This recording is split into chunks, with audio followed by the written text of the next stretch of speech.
हमने पढ़ा वो इम्पोर्टेंट नहीं था। मैंने आपको कुछ ऐसा पढ़ा ही नहीं जो इम्पोर्टेंट ना हो, ठीक है। जैसे सिटीजनशिप उतना ज़्यादा नहीं पढ़ाया क्योंकि उतना ज़्यादा इम्पोर्टेंट नहीं था, लेकिन जो फंडामेंटल राइट चैप्टर है इससे क्वेश्चन आने के बहुत ज़्यादा चांसेस रहते हैं। सबसे ज़्यादा अगर मैं कोई एक चैप्टर इंपॉर्टेंट बोलूँ तो वो है फंडामेंटल राइट्स यानी कि मौलिक अधिकार, ठीक है। तो चलिए स्टार्ट करते हैं। Sir send to the English PDF मतलब।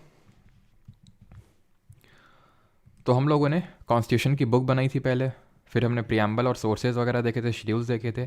फिर कल हम लोगों ने पार्ट 1 यानी चैप्टर 1 ऑफ कॉन्स्टिट्यूशन पढ़ा था, और वो क्या था? वो था union and territories. Union and it's territories यानी संघ व उसके राज्य क्षेत्र पढ़े थे हम लोगों ने पार्ट 1 ऑफ कॉन्स्टिट्यूशन में। और वो कौन से आर्टिकल से लेके कौन से आर्टिकल तक थे, जल्दी से बताइए कमेंट में। तो उसकी अगर हम बात करें आर्टिकल, एक सेकंड रुकेगा। तो उसकी अगर हम बात करें तो आर्टिकल नंबर 1 से लेके 4 तक था, ठीक है, अनुच्छेद 1 से लेके 4 तक।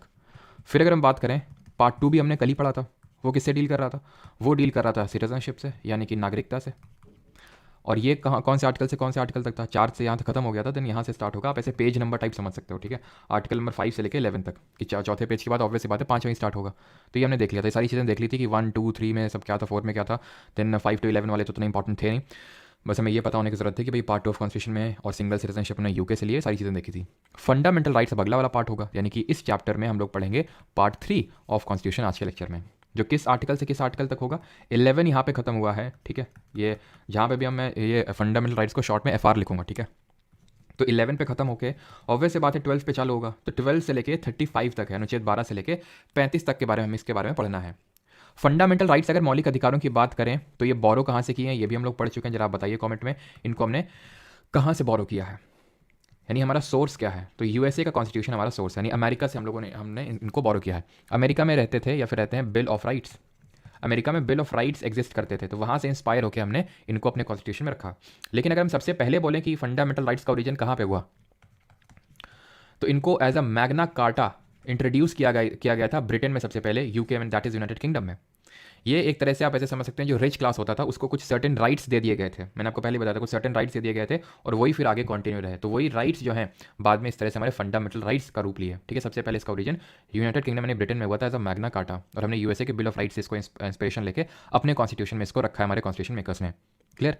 अब हम थोड़ा सा जानते हैं कि फंडामेंटल राइट्स क्या हैं और कितने हैं। तो मौलिक अधिकारों की बात करें तो हमें कुछ अधिकार प्राप्त हैं, क्योंकि हमें पता है कि अगर एक सही सोसाइटी बनानी है, क्योंकि अगर फॉर एग्जांपल मान लें कि अगर ये ना हो तो क्या हो, जैसे कि कई सारी चीज़ें होती है ना कि हम फॉर ग्रांटेड ले लेते हैं। बहुत सारी चीज़ें होती है हमारी लाइफ में फॉर ग्रांटेड ले लेते हैं, जैसे कि फॉर एग्जाम्पल मान लें अभी हम आपको बोल दें कि आपकी आंखें भगवान न करे खराब हो जाए, ठीक है, आपकी आंखें निकाल लें, तब आपका असली वैल्यू पता चलेगी कि आंखों की वैल्यू क्या थी। अभी तो ऐसे ही फॉर ग्रांटेड लेते होगे आप।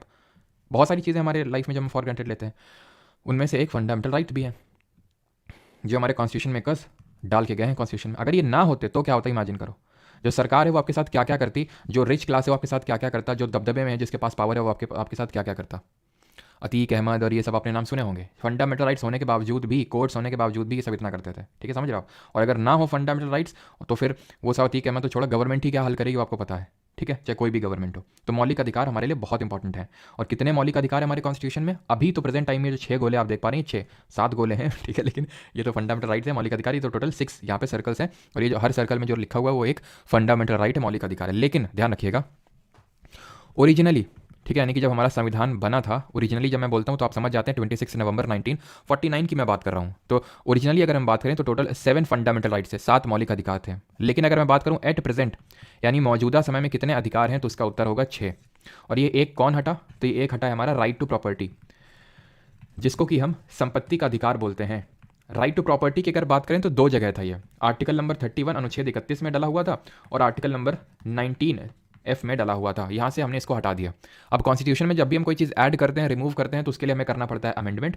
तो इसमें इसके लिए भी किया गया था amendment, and that was 44 number का अमेंडमेंट, 44वां संविधान संशोधन, जो कि 1978 में हुआ था, 1978 ने। इस अमेंडमेंट ने क्या किया कि राइट टू प्रॉपर्टी को मौलिक अधिकारों वाली लिस्ट से हटा के इसको डाल दिया आर्टिकल नंबर 300A अनुच्छेद 300 का, यानी कि पार्ट 3 ऑफ कॉन्स्टिट्यूशन से हट गया है। और अगर आपको फंडामेंटल राइट बनना है, मौलिक अधिकार, तो आपको पार्ट 3 में रहना पड़ेगा, और तभी सब कोई आपकी इज्जत करेगा। आपको कौन इज्जत करेगा, क्यों इज्जत करेगा, भी हम देखेंगे। फंडामेंटल राइट्स अगर हमारे लिए इतने इंपॉर्टेंट हैं तो ऑब्वियस सी बात है हमारे कॉन्स्टिट्यूशन मेकर्स को ये बात पता थी कि इनको प्रोटेक्ट करना भी बहुत जरूरी है, ताकि इन पे कोई ज़्यादा जल्दी हाथ ना लगा पाए, ठीक है। तो इसलिए हमारे कॉन्स्टिट्यूशन मेकर्स ने फंडामेंटल राइट्स को बहुत ही सिक्योर बनाया, और कैसे बनाया वो हम देखेंगे।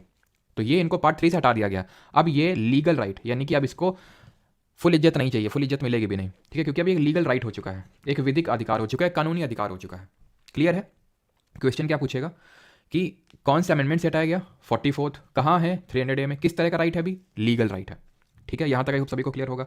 अब हम बात कर लेते हैं जो हमारे अदर ये फंडामेंटल राइट्स लिखे हुए हैं, तो कौन कौन से। सबसे पहले अगर हम बात करें, मैंने आपको बोला कि आर्टिकल नंबर 12 से लेकर 35 तक में, 12 से लेकर 35 तक में क्या दिया हुआ है, मौलिक अधिकार दिए हुए हैं।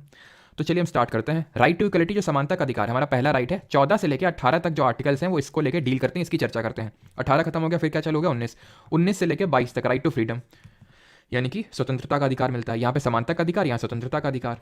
22 खत्म हो गया, देन 23 और 24 जो हमें देते हैं, 23 और 24 देते हैं राइट अगेंस्ट एक्सप्लॉयटेशन, शोषण के विरुद्ध अधिकार।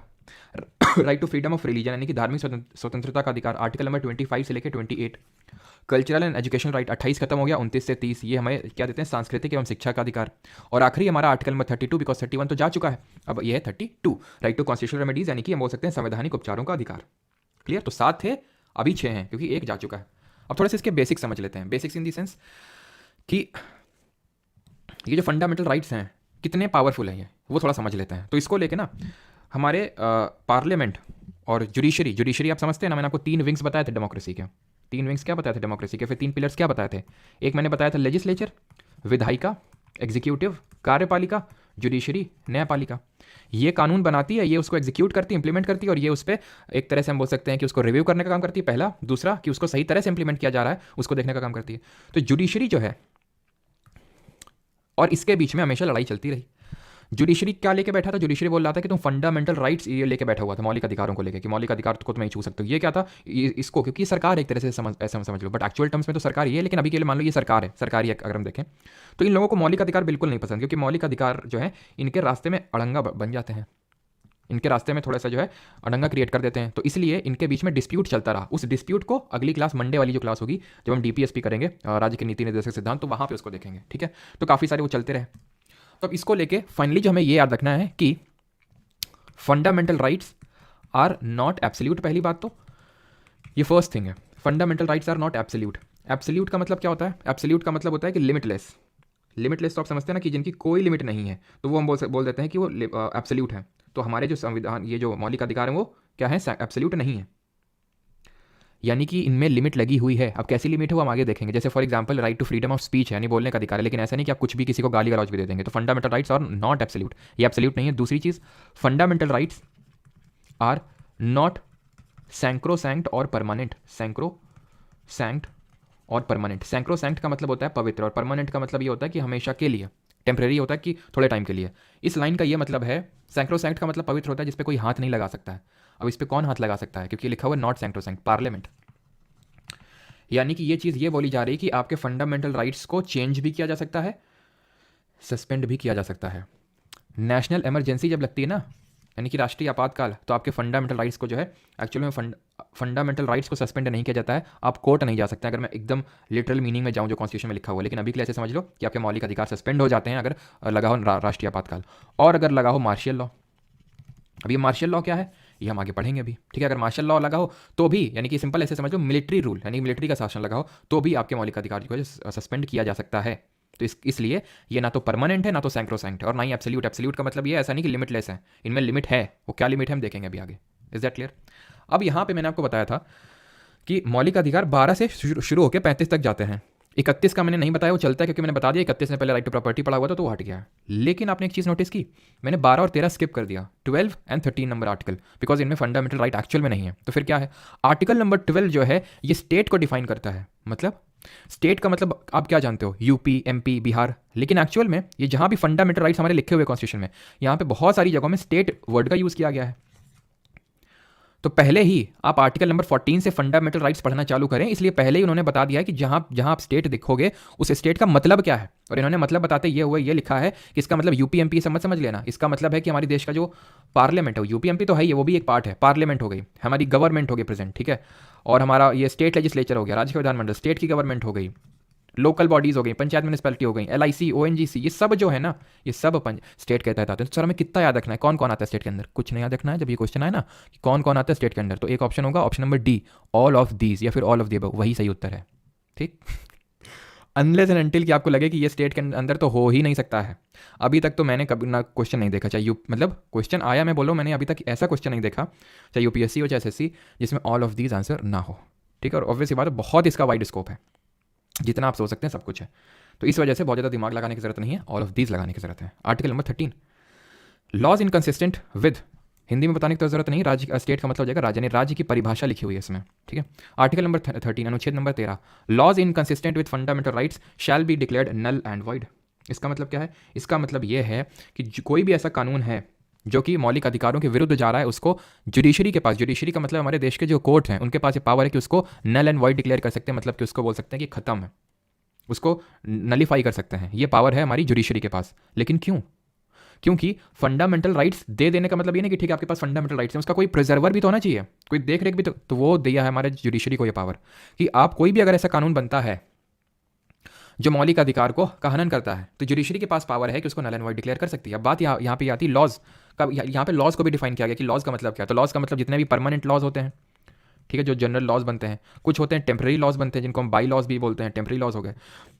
हम जब प्रेसिडेंट चैप्टर पढ़ेंगे तो वहाँ पढ़ेंगे ऑर्डिनेंस, अध्यादेश, जब पार्लियामेंट सेशन में नहीं होती है, यानी कि जब संसद का सत्र नहीं चल रहा होता है, तो राष्ट्रपति के पास ये शक्ति होती है कि वो कोई लॉ बना सकता है, कानून बना सकता है। जो काम पार्लियामेंट का होता है वो प्रेसिडेंट कर सकता है कुछ इमरजेंसी सिचुएशन में, तो उसको भी लॉ के तहत डील किया जाएगा।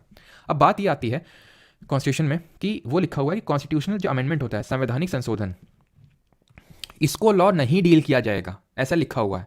लेकिन फेमस KBC केस बताया ना मैंने, हाँ कल हम लोगों ने देखा था, केशवानंदा भारती केस ऑफ 1973।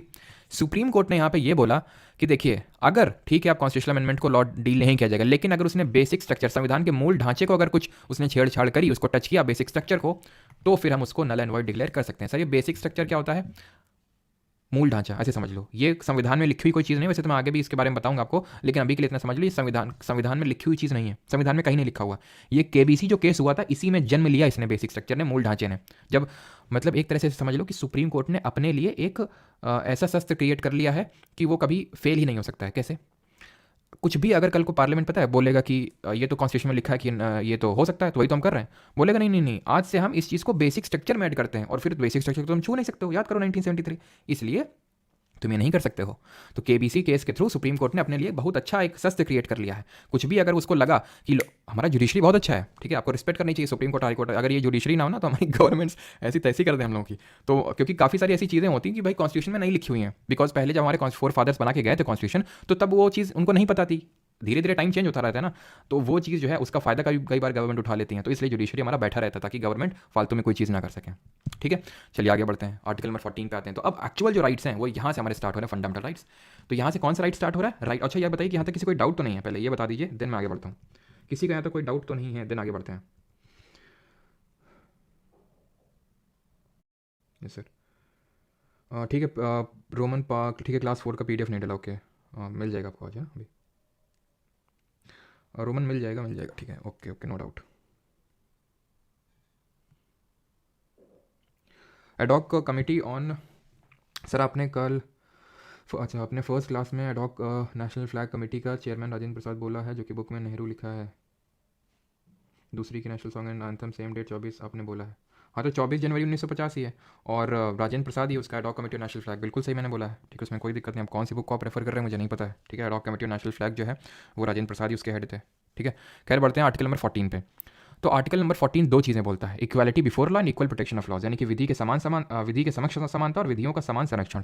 मतलब दोनों तो सिमिलर साउंड हो रहे हैं, बिल्कुल सिमिलर तो साउंड हो रहे हैं, लेकिन सेम नहीं है। इक्वालिटी बिफोर लॉ अगर बात करें तो ये कॉन्सेप्ट हमने ब्रिटेन से लिया है, और ये एक नेगेटिव कॉन्सेप्ट है। इसका मतलब ये है कि कानून के सामने सभी समान है, every one is equal before the law, equal, every one is equal before law, यानी कि कोई कानून से ऊपर नहीं है। नहीं इज अ नेगेटिव, इसलिए ये नेगेटिव राइट है, समझ रहे हैं आप, यानी कोई भी कानून से बड़ा नहीं है, और कानून के सामने सभी समान है। आपने देखा होगा वो कौन है, वो जस्टिस की देवी कही जाती है, उनकी आंख में पट्टी बंधी होती है ना, जो आपने देखा होगा मूवीज़ वगैरह में भी, कोर्ट के अंदर वो जस्टिस की जो देवी होती हैं वो यहाँ पे होती है, और उनकी आंखों में पट्टी बंधी होती है, और हम बोलते हैं कानून अंधा है। अरे भाई कानून अंधा नहीं, वो पट्टी का मतलब ये होता है जो बंदी होती है इसका मतलब ये होता है कि कानून के सामने सभी समान है, ना कि कानून अंधा है। ठीक है, कानून देख सकता है मन की आंखों से, बस ये है कि वो उसके सामने आप सभी समान है, चाहे आप गरीब हो अमीर हो, उसको कुछ दिखाई नहीं दे रहा, उसको सिर्फ फैक्ट। ठीक है, इक्वल प्रोटेक्शन ऑफ लॉस का मतलब क्या है? इक्वल प्रोटेक्शन ऑफ लॉस का मतलब ये है कि like should be treated alike. पहली बात तो ये हमने यूएसए से कॉन्सेप्ट लिया and it is a kind of positive concept. ये है like should be treated alike, मतलब शुड बी ट्रीटेड अलाइक मतलब इसका ये है कि जैसे आप सभी को पता है कि रिजर्वेशन का सिस्टम चलता है। ठीक है, आप चाहे कितना भी कुछ कर लो, लेकिन रिजर्वेशन का कुछ हुआ क्यों? क्यों नहीं हुआ? क्योंकि और गवर्नमेंट का क्या लॉजिक है रिजर्वेशन में? फिर हमारे कॉन्स्टिट्यूशन में सबसे मतलब उसके बारे में भी, रिजर्वेशन के बारे में लिखा हुआ है। तो क्या लॉजिक क्या है जिसको लेके अभी तक आज तक चला आ रहा है ये हमारा रिजर्वेशन? क्यों? इसका रीज़न ये है कि like should be treated like. जैसे कि फॉर एग्जांपल अगर आप बोले हैं कि ये जो ग्रुप है, ये ग्रुप बी है, इसको आप रिजर्वेशन देते हैं, हम ग्रुप ए से हमको क्यों रिजर्वेशन नहीं देते हैं? क्योंकि जो ग्रुप है, ग्रुप बी है, ये पहले से ही डिसएडवांटेज्ड पोजीशन पे रहा है, इसके पहले से ही प्रताड़ना हुई है, तो इसलिए तुम में और इनमें भेदभाव हो सकता है, लेकिन विद इन द ग्रुप भेदभाव नहीं हो सकता। जैसे फॉर एग्जांपल एक एससी कम्युनिटी का बंदा और दूसरा भी एससी है, उनके बीच में भेदभाव नहीं हो सकता है। जनरल का है, दूसरा भी जनरल का है, उनके बीच में भेदभाव नहीं हो सकता है। सिमिलरली कल को ये अंबानी और अडानी ये नहीं बोल सकते हैं कि हमें भी दो रुपये किलो मतलब गेहूँ चाहिए, 3 रुपये किलो में चावल चाहिए। ठीक है, जो कोटे का आता है वो हमें भी चाहिए, तो नहीं बोल सकते। क्यों? क्योंकि वो जिनको दिया जा रहा है वो डिसएडवांटेज पोजीशन पे है अंत्योदय स्कीम के तहत। ठीक है, गरीब लोगों को। तो ये मतलब होता है like should be treated alike. तो फिर से समझा दीजिए। नहीं समझाएंगे, बस रट्टा मारो जिंदाबाद। आर्टिकल 14 राइट टू इक्वालिटी, दो चीज़ें बस ध्यान रख लो। ठीक है, ये समझ में आया तो ठीक, ना समझ में आया तो भी ठीक। ठीक है, right to equality before law अगर बात करें तो इसको हम रूल ऑफ लॉ भी बोल देते हैं, कानून का नियम। और कभी ये क्वेश्चन पता नहीं, आई थिंक एक बार पूछा गया एसएससी में भी लेटेस्ट में ही, ये रूल ऑफ लॉ का कॉन्सेप्ट किसने दिया था? ये एक थे ब्रिटिशर एवी डाइसी करके, ध्यान रखना एवी डाइसी करके थे, उन्होंने रूल ऑफ लॉ का कॉन्सेप्ट दिया था। ना coming on to the next article, ध्यान रखिए अभी हम राइट टू इक्वालिटी समानता का अधिकार ही पढ़ रहे हैं। 14 में देखा equal protection of laws and equality before law and equal protection of laws. Article 15 बोलता है क्या? Prohibition of discrimination on the grounds of religion, race, caste और sex of place of birth. यानी कि डिस्क्रिमिनेशन का मतलब होता है भेदभाव, यानी कि भेदभाव नहीं हो सकता है इन ग्राउंड्स पे, धर्म, ठीक है, रेस, कास्ट, सेक्स और प्लेस ऑफ बर्थ। इन इसको क्या बोलेंगे हिंदी में? धर्म हो गया आपका, और मूल वंश हो जाएगा ये, और आपका जाति हो जाएगा, लिंग हो जाएगा और जन्म स्थान। इसके आधार पर भेदभाव नहीं हो सकता है। ये ओवरऑल हमारा आर्टिकल 15 है।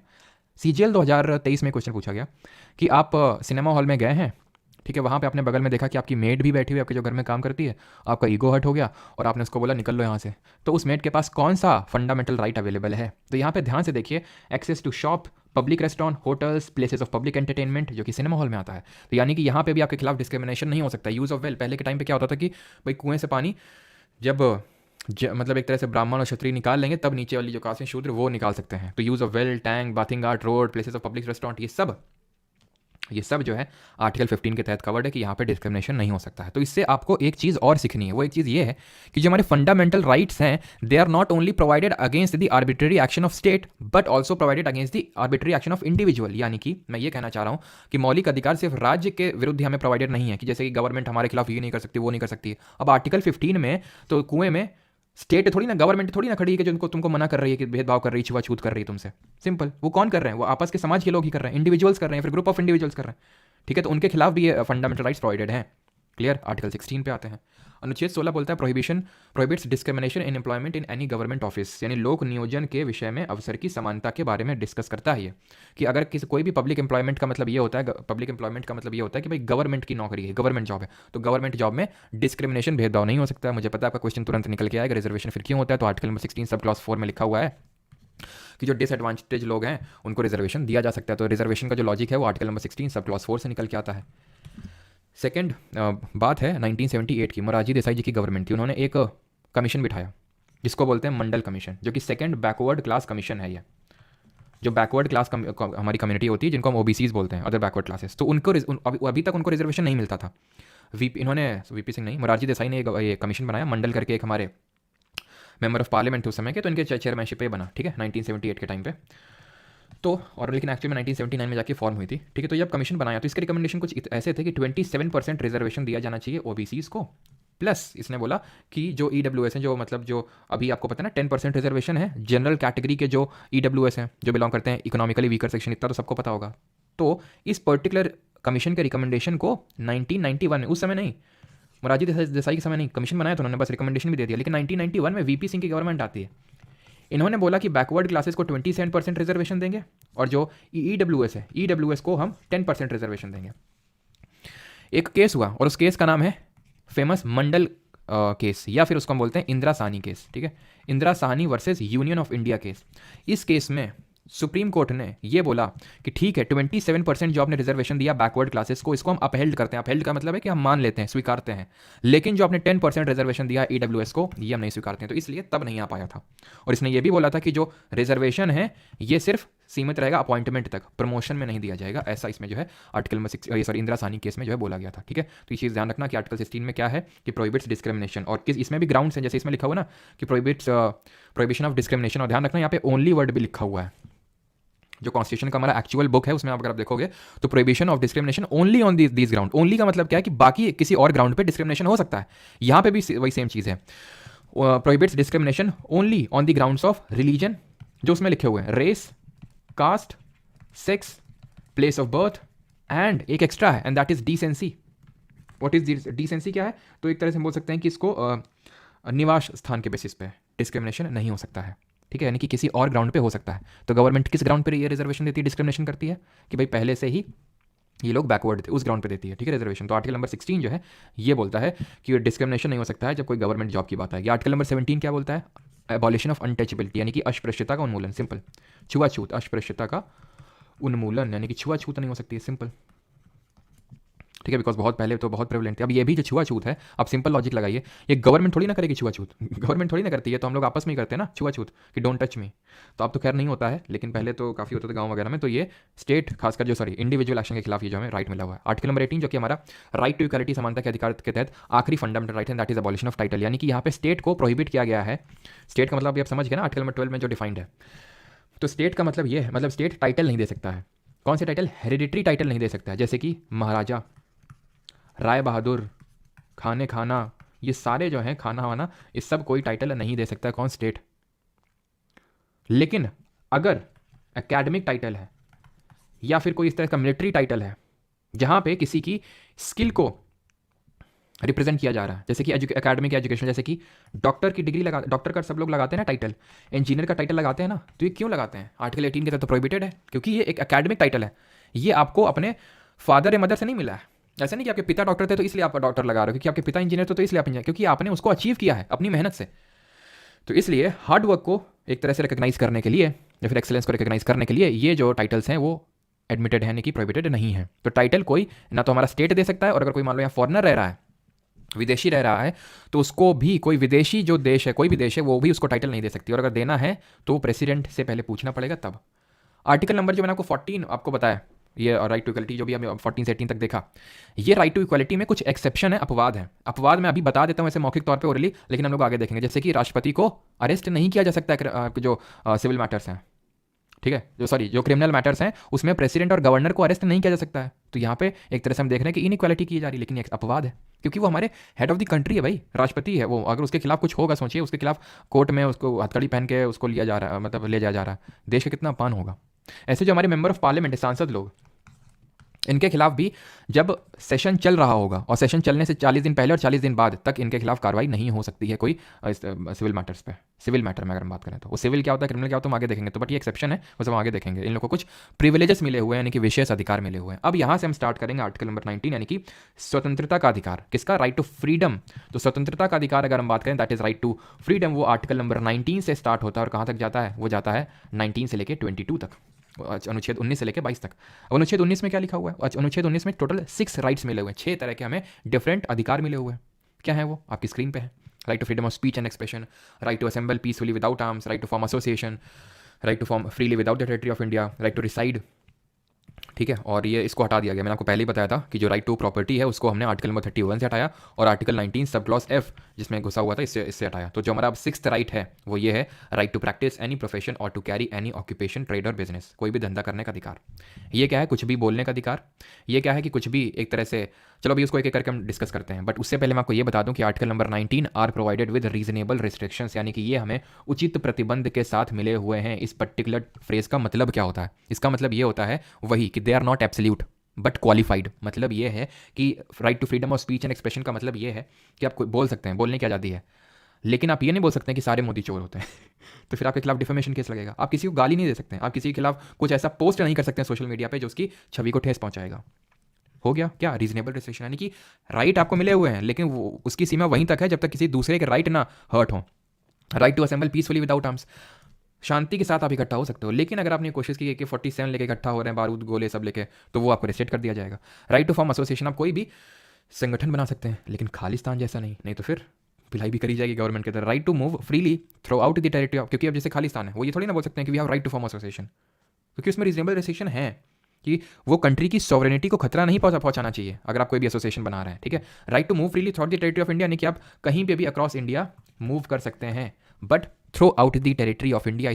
इसको मैं इस पर फिर से मैं लौट के आऊँगा अभी थोड़ी देर बाद, ठीक है। अब यहाँ पे इसमें क्या रीजनेबल रिस्ट्रिक्शन हो सकता है right to move freely throughout the territory of India में? यहाँ पे ये रिस्ट्रिक्शन है कि जैसे कुछ पार्ट ऑफ हमारे नॉर्थ ईस्ट है, जम्मू एंड कश्मीर के कुछ पार्ट है, वहाँ पे आप नहीं जा सकते। जैसे नॉर्थ ईस्ट के कुछ पार्ट है वहाँ पे आपको इनर लाइन परमिट लेना पड़ेगा तभी आप जा सकते हो। जैसे कि कंट्रीज में जाने के लिए वीज़ा लेना पड़ता है, वैसे यहाँ पे नॉर्थ ईस्ट के कुछ हमारे इलाके हैं जहाँ पे इनर लाइन परमिट लेना पड़ेगा, और कुछ तो ऐसे हैं कि जहाँ पे आप जा ही नहीं सकते हैं, तो आप as a matter of right उसको क्लेम नहीं कर सकते बिकॉज रीजनेबल रिस्ट्रिक्शंस हैं।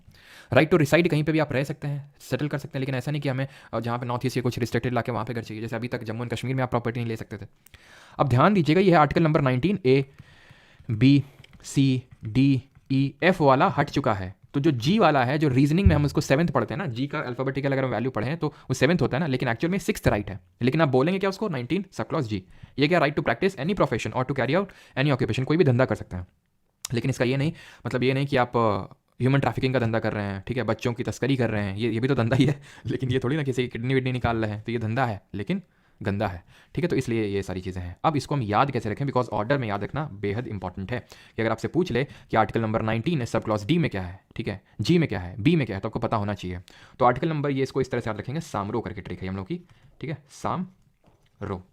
एस से स्पीच एंड एक्सप्रेशन, ए से assemble peacefully without arms, A से एसोसिएशन, एम से move freely without territory of move freely through the territory of India, R से रिसाइड है, एंड ओ से occupation है। Simple हो गया। जो 19(3) आप देख पा रहे हैं, राइट टू फॉर्म यूनियन और एसोसिएशन, इसी के आगे हमने कुछ ऐड किया था, और वो हमने किया था 97th अमेंडमेंट से, 97 नंबर का संविधान संशोधन किया था हमने, और उससे हमने जोड़ा था 19 1 सब क्लॉज सी में ये जोड़ा था हमने कि right to form cooperative societies, यानी कि सहकारी समितियां बनाने का अधिकार, right to form cooperative societies, इसको हमने 97th अमेंडमेंट से जोड़ा था। जहां पे भी 97th अमेंडमेंट दिख जाए सीधे कोऑपरेटिव सोसाइटी, जहां पे भी कोऑपरेटिव सोसाइटी दिख जाए सीधे 97th अमेंडमेंट, ठीक। आगे भी देखेंगे इसको हम लोग। आर्टिकल नंबर 20 पे आते हैं, अनुच्छेद नंबर 20 पे आते हैं। और एक चीज़ ध्यान रखना, ये जो है कंपनीज को अधिकार नहीं मिले हुए हैं, अभी हम लास्ट में देखेंगे कौन से अधिकार हमारे भारतीयों को मिले हुए हैं, कौन अंग्रेजों को मिले हुए हैं, लेकिन आर्टिकल नंबर 19 वाले कंपनीज को नहीं मिले हुए। आर्टिकल नंबर 20 पे आते हैं, ये protection and respect of conviction for offences, यानी अपराधों के लिए दोष सिद्धि के संबंध में संरक्षण है इसमें, मतलब आपके खिलाफ जो है अपराध अब सिद्ध हो गया है, या फिर अभी आप एक तरह से आपको क्रिमिनल डिक्लेयर कर दिया गया है।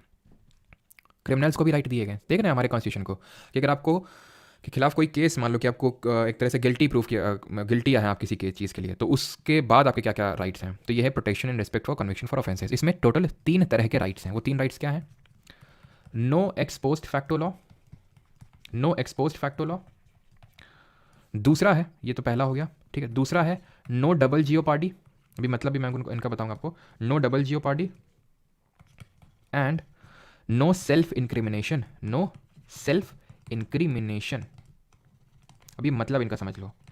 नो एक्सपोज फैक्टो लॉ का हिंदी मतलब है एक अपराध के लिए एक सजा, जैसे फॉर एग्जांपल, सॉरी ये होगा एक अपराध के लिए एक सजा, no double jeopardy. No ex post facto law का मतलब है कि जिस समय जो लॉ एग्जिस्ट कर रहा है किसी क्राइम के लिए उतनी ही सजा मिलेगी। जैसे फॉर एग्जांपल, आपने अपने पड़ोस वाले के यहाँ पे चोरी कर ली, क्या चोरी किया आपने, मान लेते हैं टीवी चोरी कर लिया, तो आज जो है टीवी चोरी की सजा है 1 महीने। तो आपने सोचा, आपने क्या मान के, आपको पता था क्योंकि आप लॉ के स्टूडेंट थे, आपको पता था कि अगर मैंने टीवी चोरी करी तो 1 महीने की जेल होगी, तो आपको लगा हो जाएगी, क्या दिक्कत, यहाँ भी घर में पड़े ही रहते हैं, हो आएंगे जेल, लेकिन टीवी मिल जाएगा नया, क्योंकि नया टीवी था, बढ़िया टीवी था, तो आपने वो मान के चोरी की।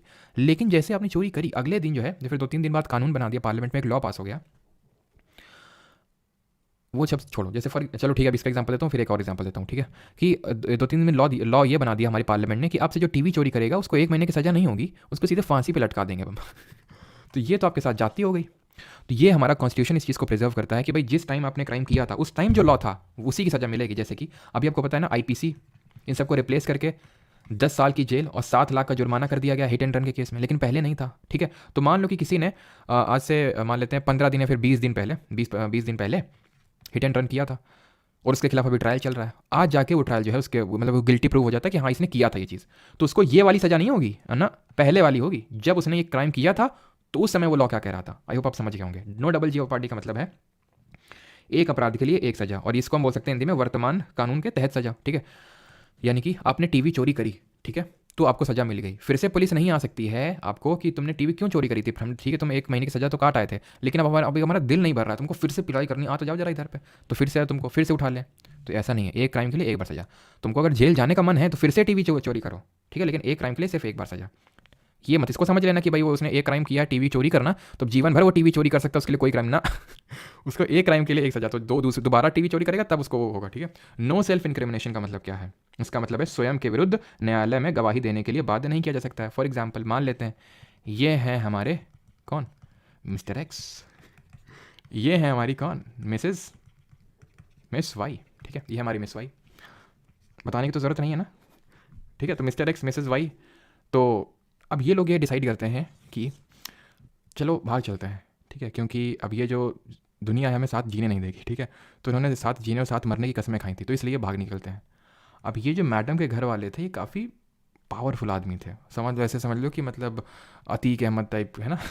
तो इनके घर से थे, बीच में जो है इनके गुंडों ने रोक लिया।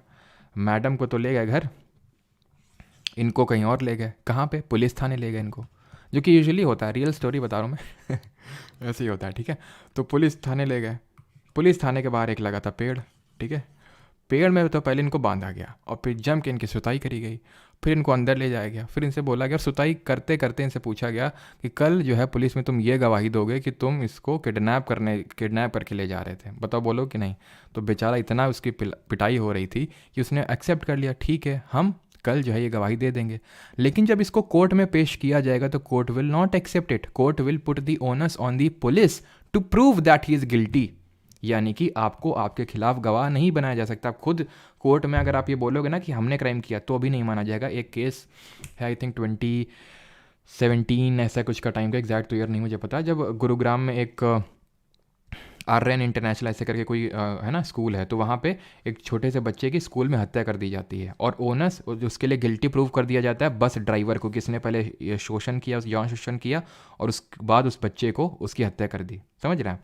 और बाद में जाके ये प्रूव होता है कि उसी स्कूल के एक क्लास 11th के लड़के ने उसको मार डाला था, इसलिए ताकि उससे स्कूल की छुट्टी हो जाए अगले दिन, और उस बेचारे को गिल्टी प्रूव कर दिया गया था। अब कैसे किया गया होगा? पैसे का लालच दिया होगा क्योंकि बेचारा गरीब घर से था, ठीक है। डराया धमकाया गया होगा क्योंकि ये जो था ये जो लड़के ने क्राइम किया था उसकी फैमिली बहुत वेल ऑफ थी। तो एक तरह से अगर हम देखें तो गिल्टी कौन था, लेकिन इसने अपना एक्सेप्ट कर लिया था ड्राइवर ने कि हाँ मैंने ही क्राइम किया है। बट जुडिशरी हमारी क्या करती है, वो नहीं मानती है, पुलिस को बोलती है आप प्रूव करिए कि कैसे गिल्टी है। तो आई होप इससे ज़्यादा डिस्कशन करने की ज़रूरत नहीं है इसमें। 21 अनुच्छेद 21 right to life and personal liberty, यानी कि इसको हम बोल सकते हैं प्राण एवं दैहिक स्वतंत्रता का अधिकार, प्राण एवं दैहिक स्वतंत्रता का अधिकार। अब ये क्या है? राइट टू, अगर मैं इक्वालिटी की बात करूं तो ये बहुत ही वाइड एक राइट है। वाइड मतलब इतना चौड़ा है, इतना चौड़ा कि जिसको आप इमेजिन भी नहीं कर सकते हो। जैसे कि आर्टिकल 21 हमारा कुछ ये बोलता है कि नो पर्सन शैल बी, जो ये लाइन है ना यही इसको बहुत चौड़ा बना देती है। No person shall be deprived of his life, no person shall be deprived of his life and personal liberty except according to procedure established by law, except according to procedure established by law। इसका मतलब ये है कि किसी भी person की life को या फिर उसकी पर्सनल लिबर्टी को, उसकी आज़ादी को डिप्राइव नहीं किया जा सकता except procedure established by law. मतलब कि लॉ यानी विधि के द्वारा कानून बना के उसकी लाइफ और पर्सनल लिबर्टी को डिप्राइव किया जा सकता है। और ये होता क्या प्रोसीजर स्टैब्लिश्ड बाय लॉ? इसका मतलब होता है कि जो कानून बनाने की जो प्रक्रिया होती है, क्या होती है? लोकसभा है, राज्यसभा में, पार्लियामेंट की बात करूं, यहाँ से बिल पास होगा, यहाँ से बिल पास होगा, प्रेसिडेंट के पास जाएगा, इसने सहमति दे दी, बन गया कानून। तो अगर इस तरह से कानून बनाया गया है तो उसकी लाइफ को डिप्राइव किया जा सकता है। That is called as procedure established by law. ये हमने कहाँ से लिया जरा बताएंगे? सोर्सेज में आपको बताया था, और मैंने तब बताया था कि मैं आपको आर्टिकल 21 में इसका मतलब समझाऊंगा। तो यही चीज़ गोपालन केस में जो है सुप्रीम कोर्ट ने बोली थी। हाँ ये बात बिल्कुल सही है। गोपालन केस में सुप्रीम कोर्ट ने बोला बिल्कुल, अगर प्रोसीजर स्टैब्लिश बाय लॉ है, यानी कि लॉ बनाने का जो पूरा प्रोसीजर है उसको अगर फॉलो करके लॉ बनाया गया है तो किसी की भी लाइफ को और पर्सनल लिबर्टी को डिप्राइव किया जा सकता है। जैसे कि मान लो फॉर एग्जांपल आर्टिकल 21 में है राइट टू स्लीप, लेकिन अगर आपने कोई ऐसा कानून बना दिया, लोकसभा राज्यसभा से पास करके प्रेसिडेंट ने असेंट दे दी, तो राइट टू स्लीप को डिप्राइव किया जा सकता है, राइट टू स्लीप को डिप्राइव किया जा सकता है, सिंपल। लेकिन फिर एक 1978 में केस होता है मेनका गांधी केस। मेनका गांधी जी को विदेश जाना था, पॉलिटिकल जो पार्टीज थी इनको जाने नहीं दे रही थी, उस समय इस तरह का पॉलिटिकल सिनेरियो बना हुआ था। तो ये सुप्रीम कोर्ट में गई और सुप्रीम कोर्ट ने बोला कि चाहे भले ऐसा नहीं कि आप लॉ बना दोगे तो उससे डिप्राइव कर सकते हो। फिर उन्होंने ड्यू प्रोसेस ऑफ लॉ का एक कॉन्सेप्ट दिया जो कि यूएसए में चलता है, कि यानी कि उसमें हम ये भी चेक करेंगे कि आपके इंटेंशंस क्या थे उस लॉ के बनाने के पीछे। क्योंकि आपने ठीक है लोकसभा से पास कर दिया, राज्यसभा से पास कर दिया, प्रेसिडेंट ने असेंट दे दी, ये भी तो हो सकता है कि मतलब आपके गलत इंटेंशंस हो, उससे लोगों को कुछ खतरा हो। तो इस वजह से मेनका गांधी केस में सुप्रीम कोर्ट ने वाइडर इंस्टेंस लिया। और आर्टिकल 21 में अगर मैं आपको बात करूं तो ध्यान रखना हमेशा, हैविंग या फिर कंसिडरिंग कि आपने सारे फंडामेंटल राइट्स ढंग से पढ़ लिए हैं, फिर भी अगर आपको कोई क्वेश्चन ऐसा मिल जाता है कि बताइए किस आर्टिकल में फंडामेंटल राइट है, आपको पता है 14 में क्या, 15 में क्या, 16 में, 17 में, सब कुछ आपको पता है, बट फिर भी कुछ ऐसा आ जाता है तो आप मारेंगे आर्टिकल नंबर 21। क्यों? बहुत बड़ा है। जैसे राइट टू स्लीप, सोने का अधिकार है, राइट टू इलेक्ट्रिसिटी, इलेक्ट्रिसिटी का अधिकार है, ठीक है, राइट अगेंस्ट स्पीडी ट्रायल, ये है आपके पास, राइट टू मूव अब्रॉड यानी कि विदेश जाने का अधिकार। अब मैं फिर से 19 में लाना चाहूँगा तुम्हें, right to move freely throughout the territory of India, Bharat के अंदर आप कहीं भी घूम सकते हो, 19 बोलता है, ठीक। और भारत के तुम बाहर जा सकते हो और बाहर से अंदर आ सकते हो, 21 बोलता है। क्लियर है डिफरेंस? तो इसमें बहुत सारे राइट है, जैसे मतलब right against handcuffing, sleep, electricity, right to health, बहुत सारे राइट हैं इसमें, ठीक है। तो अगर आपने पढ़े रखे हैं सारे और उसके बाद भी आपको लग रहा है कि हमें सब समझ ही नहीं आ रहा, तो आर्टिकल नंबर 21 होगा। और अगर आपको बहुत इच्छा हो तो आप जाके पढ़ सकते हो, इसमें जितने भी सारे हैं, बहुत सारे हैं, ठीक है। बताने का कोई पर्पस नहीं है यहाँ पे, मतलब नहीं है। 21A पे आते हैं, ठीक है। आर्टिकल 21A की अगर बात करें तो यहाँ पे ए क्या दर्शा रहा है, ए ये दर्शा रहा है जैसे कि हमारे कपड़े होते हैं, कपड़े में अगर कहीं हमें ऊपर से अगर कहीं स्टिचिंग की होती है तो हमें ऊपर से समझ में आ जाता है कि हाँ भाई इसको ऊपर से जोड़ा गया है अलग से। तो इसको 86, ये हमारा originally it was an the part of the constitution, इसको 86 अमेंडमेंट ऑफ 2002 से जोड़ा गया। और ये क्या है, राइट टू प्राइमरी एजुकेशन, यानी जो प्राइमरी एजुकेशन का मतलब क्या होता है, प्राइमरी एजुकेशन का मतलब होता है कक्षा 6 नहीं, मतलब जो एज 6 से लेके जो 14 तक के बच्चे हैं उनको शिक्षा का अधिकार है। 6 से 14 वर्ष के जो बच्चे हैं उनको प्राथमिक शिक्षा का, इसको हम बोल सकते हैं हिंदी में प्राथमिक शिक्षा का अधिकार है, सिंपल।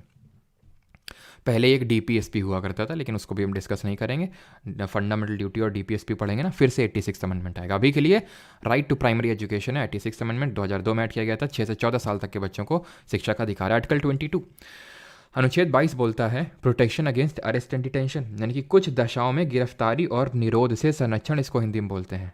मतलब इसका मतलब होता है आपको धर लिया गया है, और धर लिया जाता है 2 तरीके से, एक तो प्यूनिटिव डिटेंशन होता है और एक होता है प्रिवेंटिव डिटेंशन।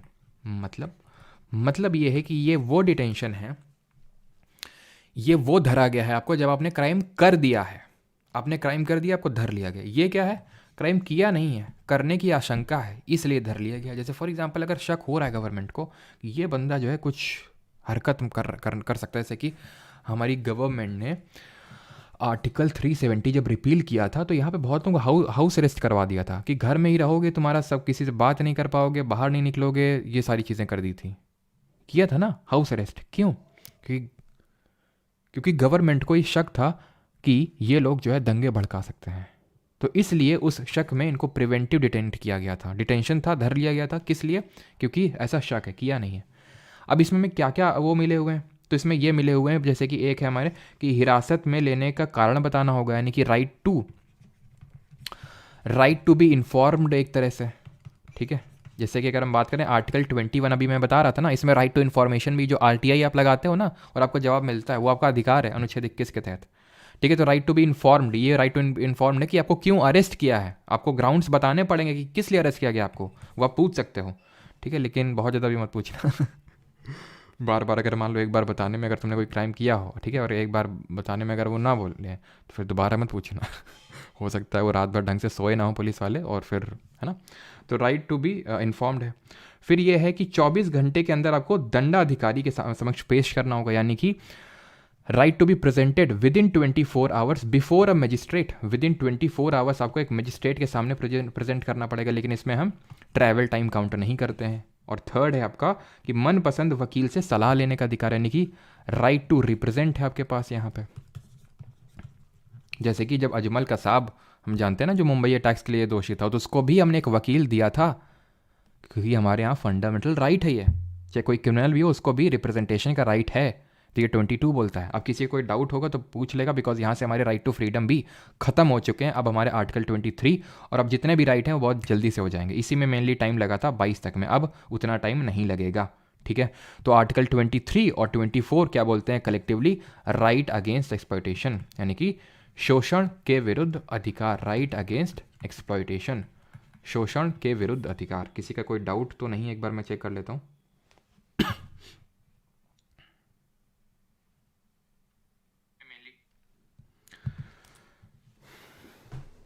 डाउट नहीं है, ओके।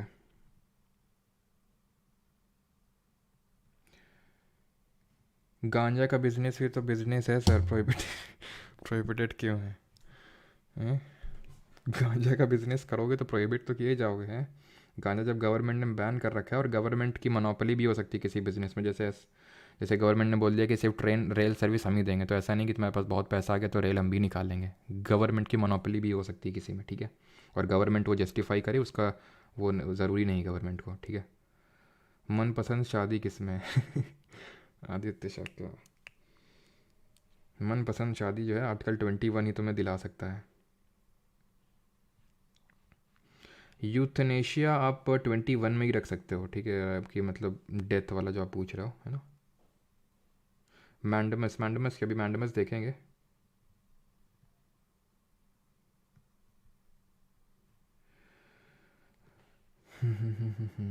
तो अजमल का लॉयर कौन था? नाम तो याद नहीं, सर्च कर लो गूगल में मिल जाएगा।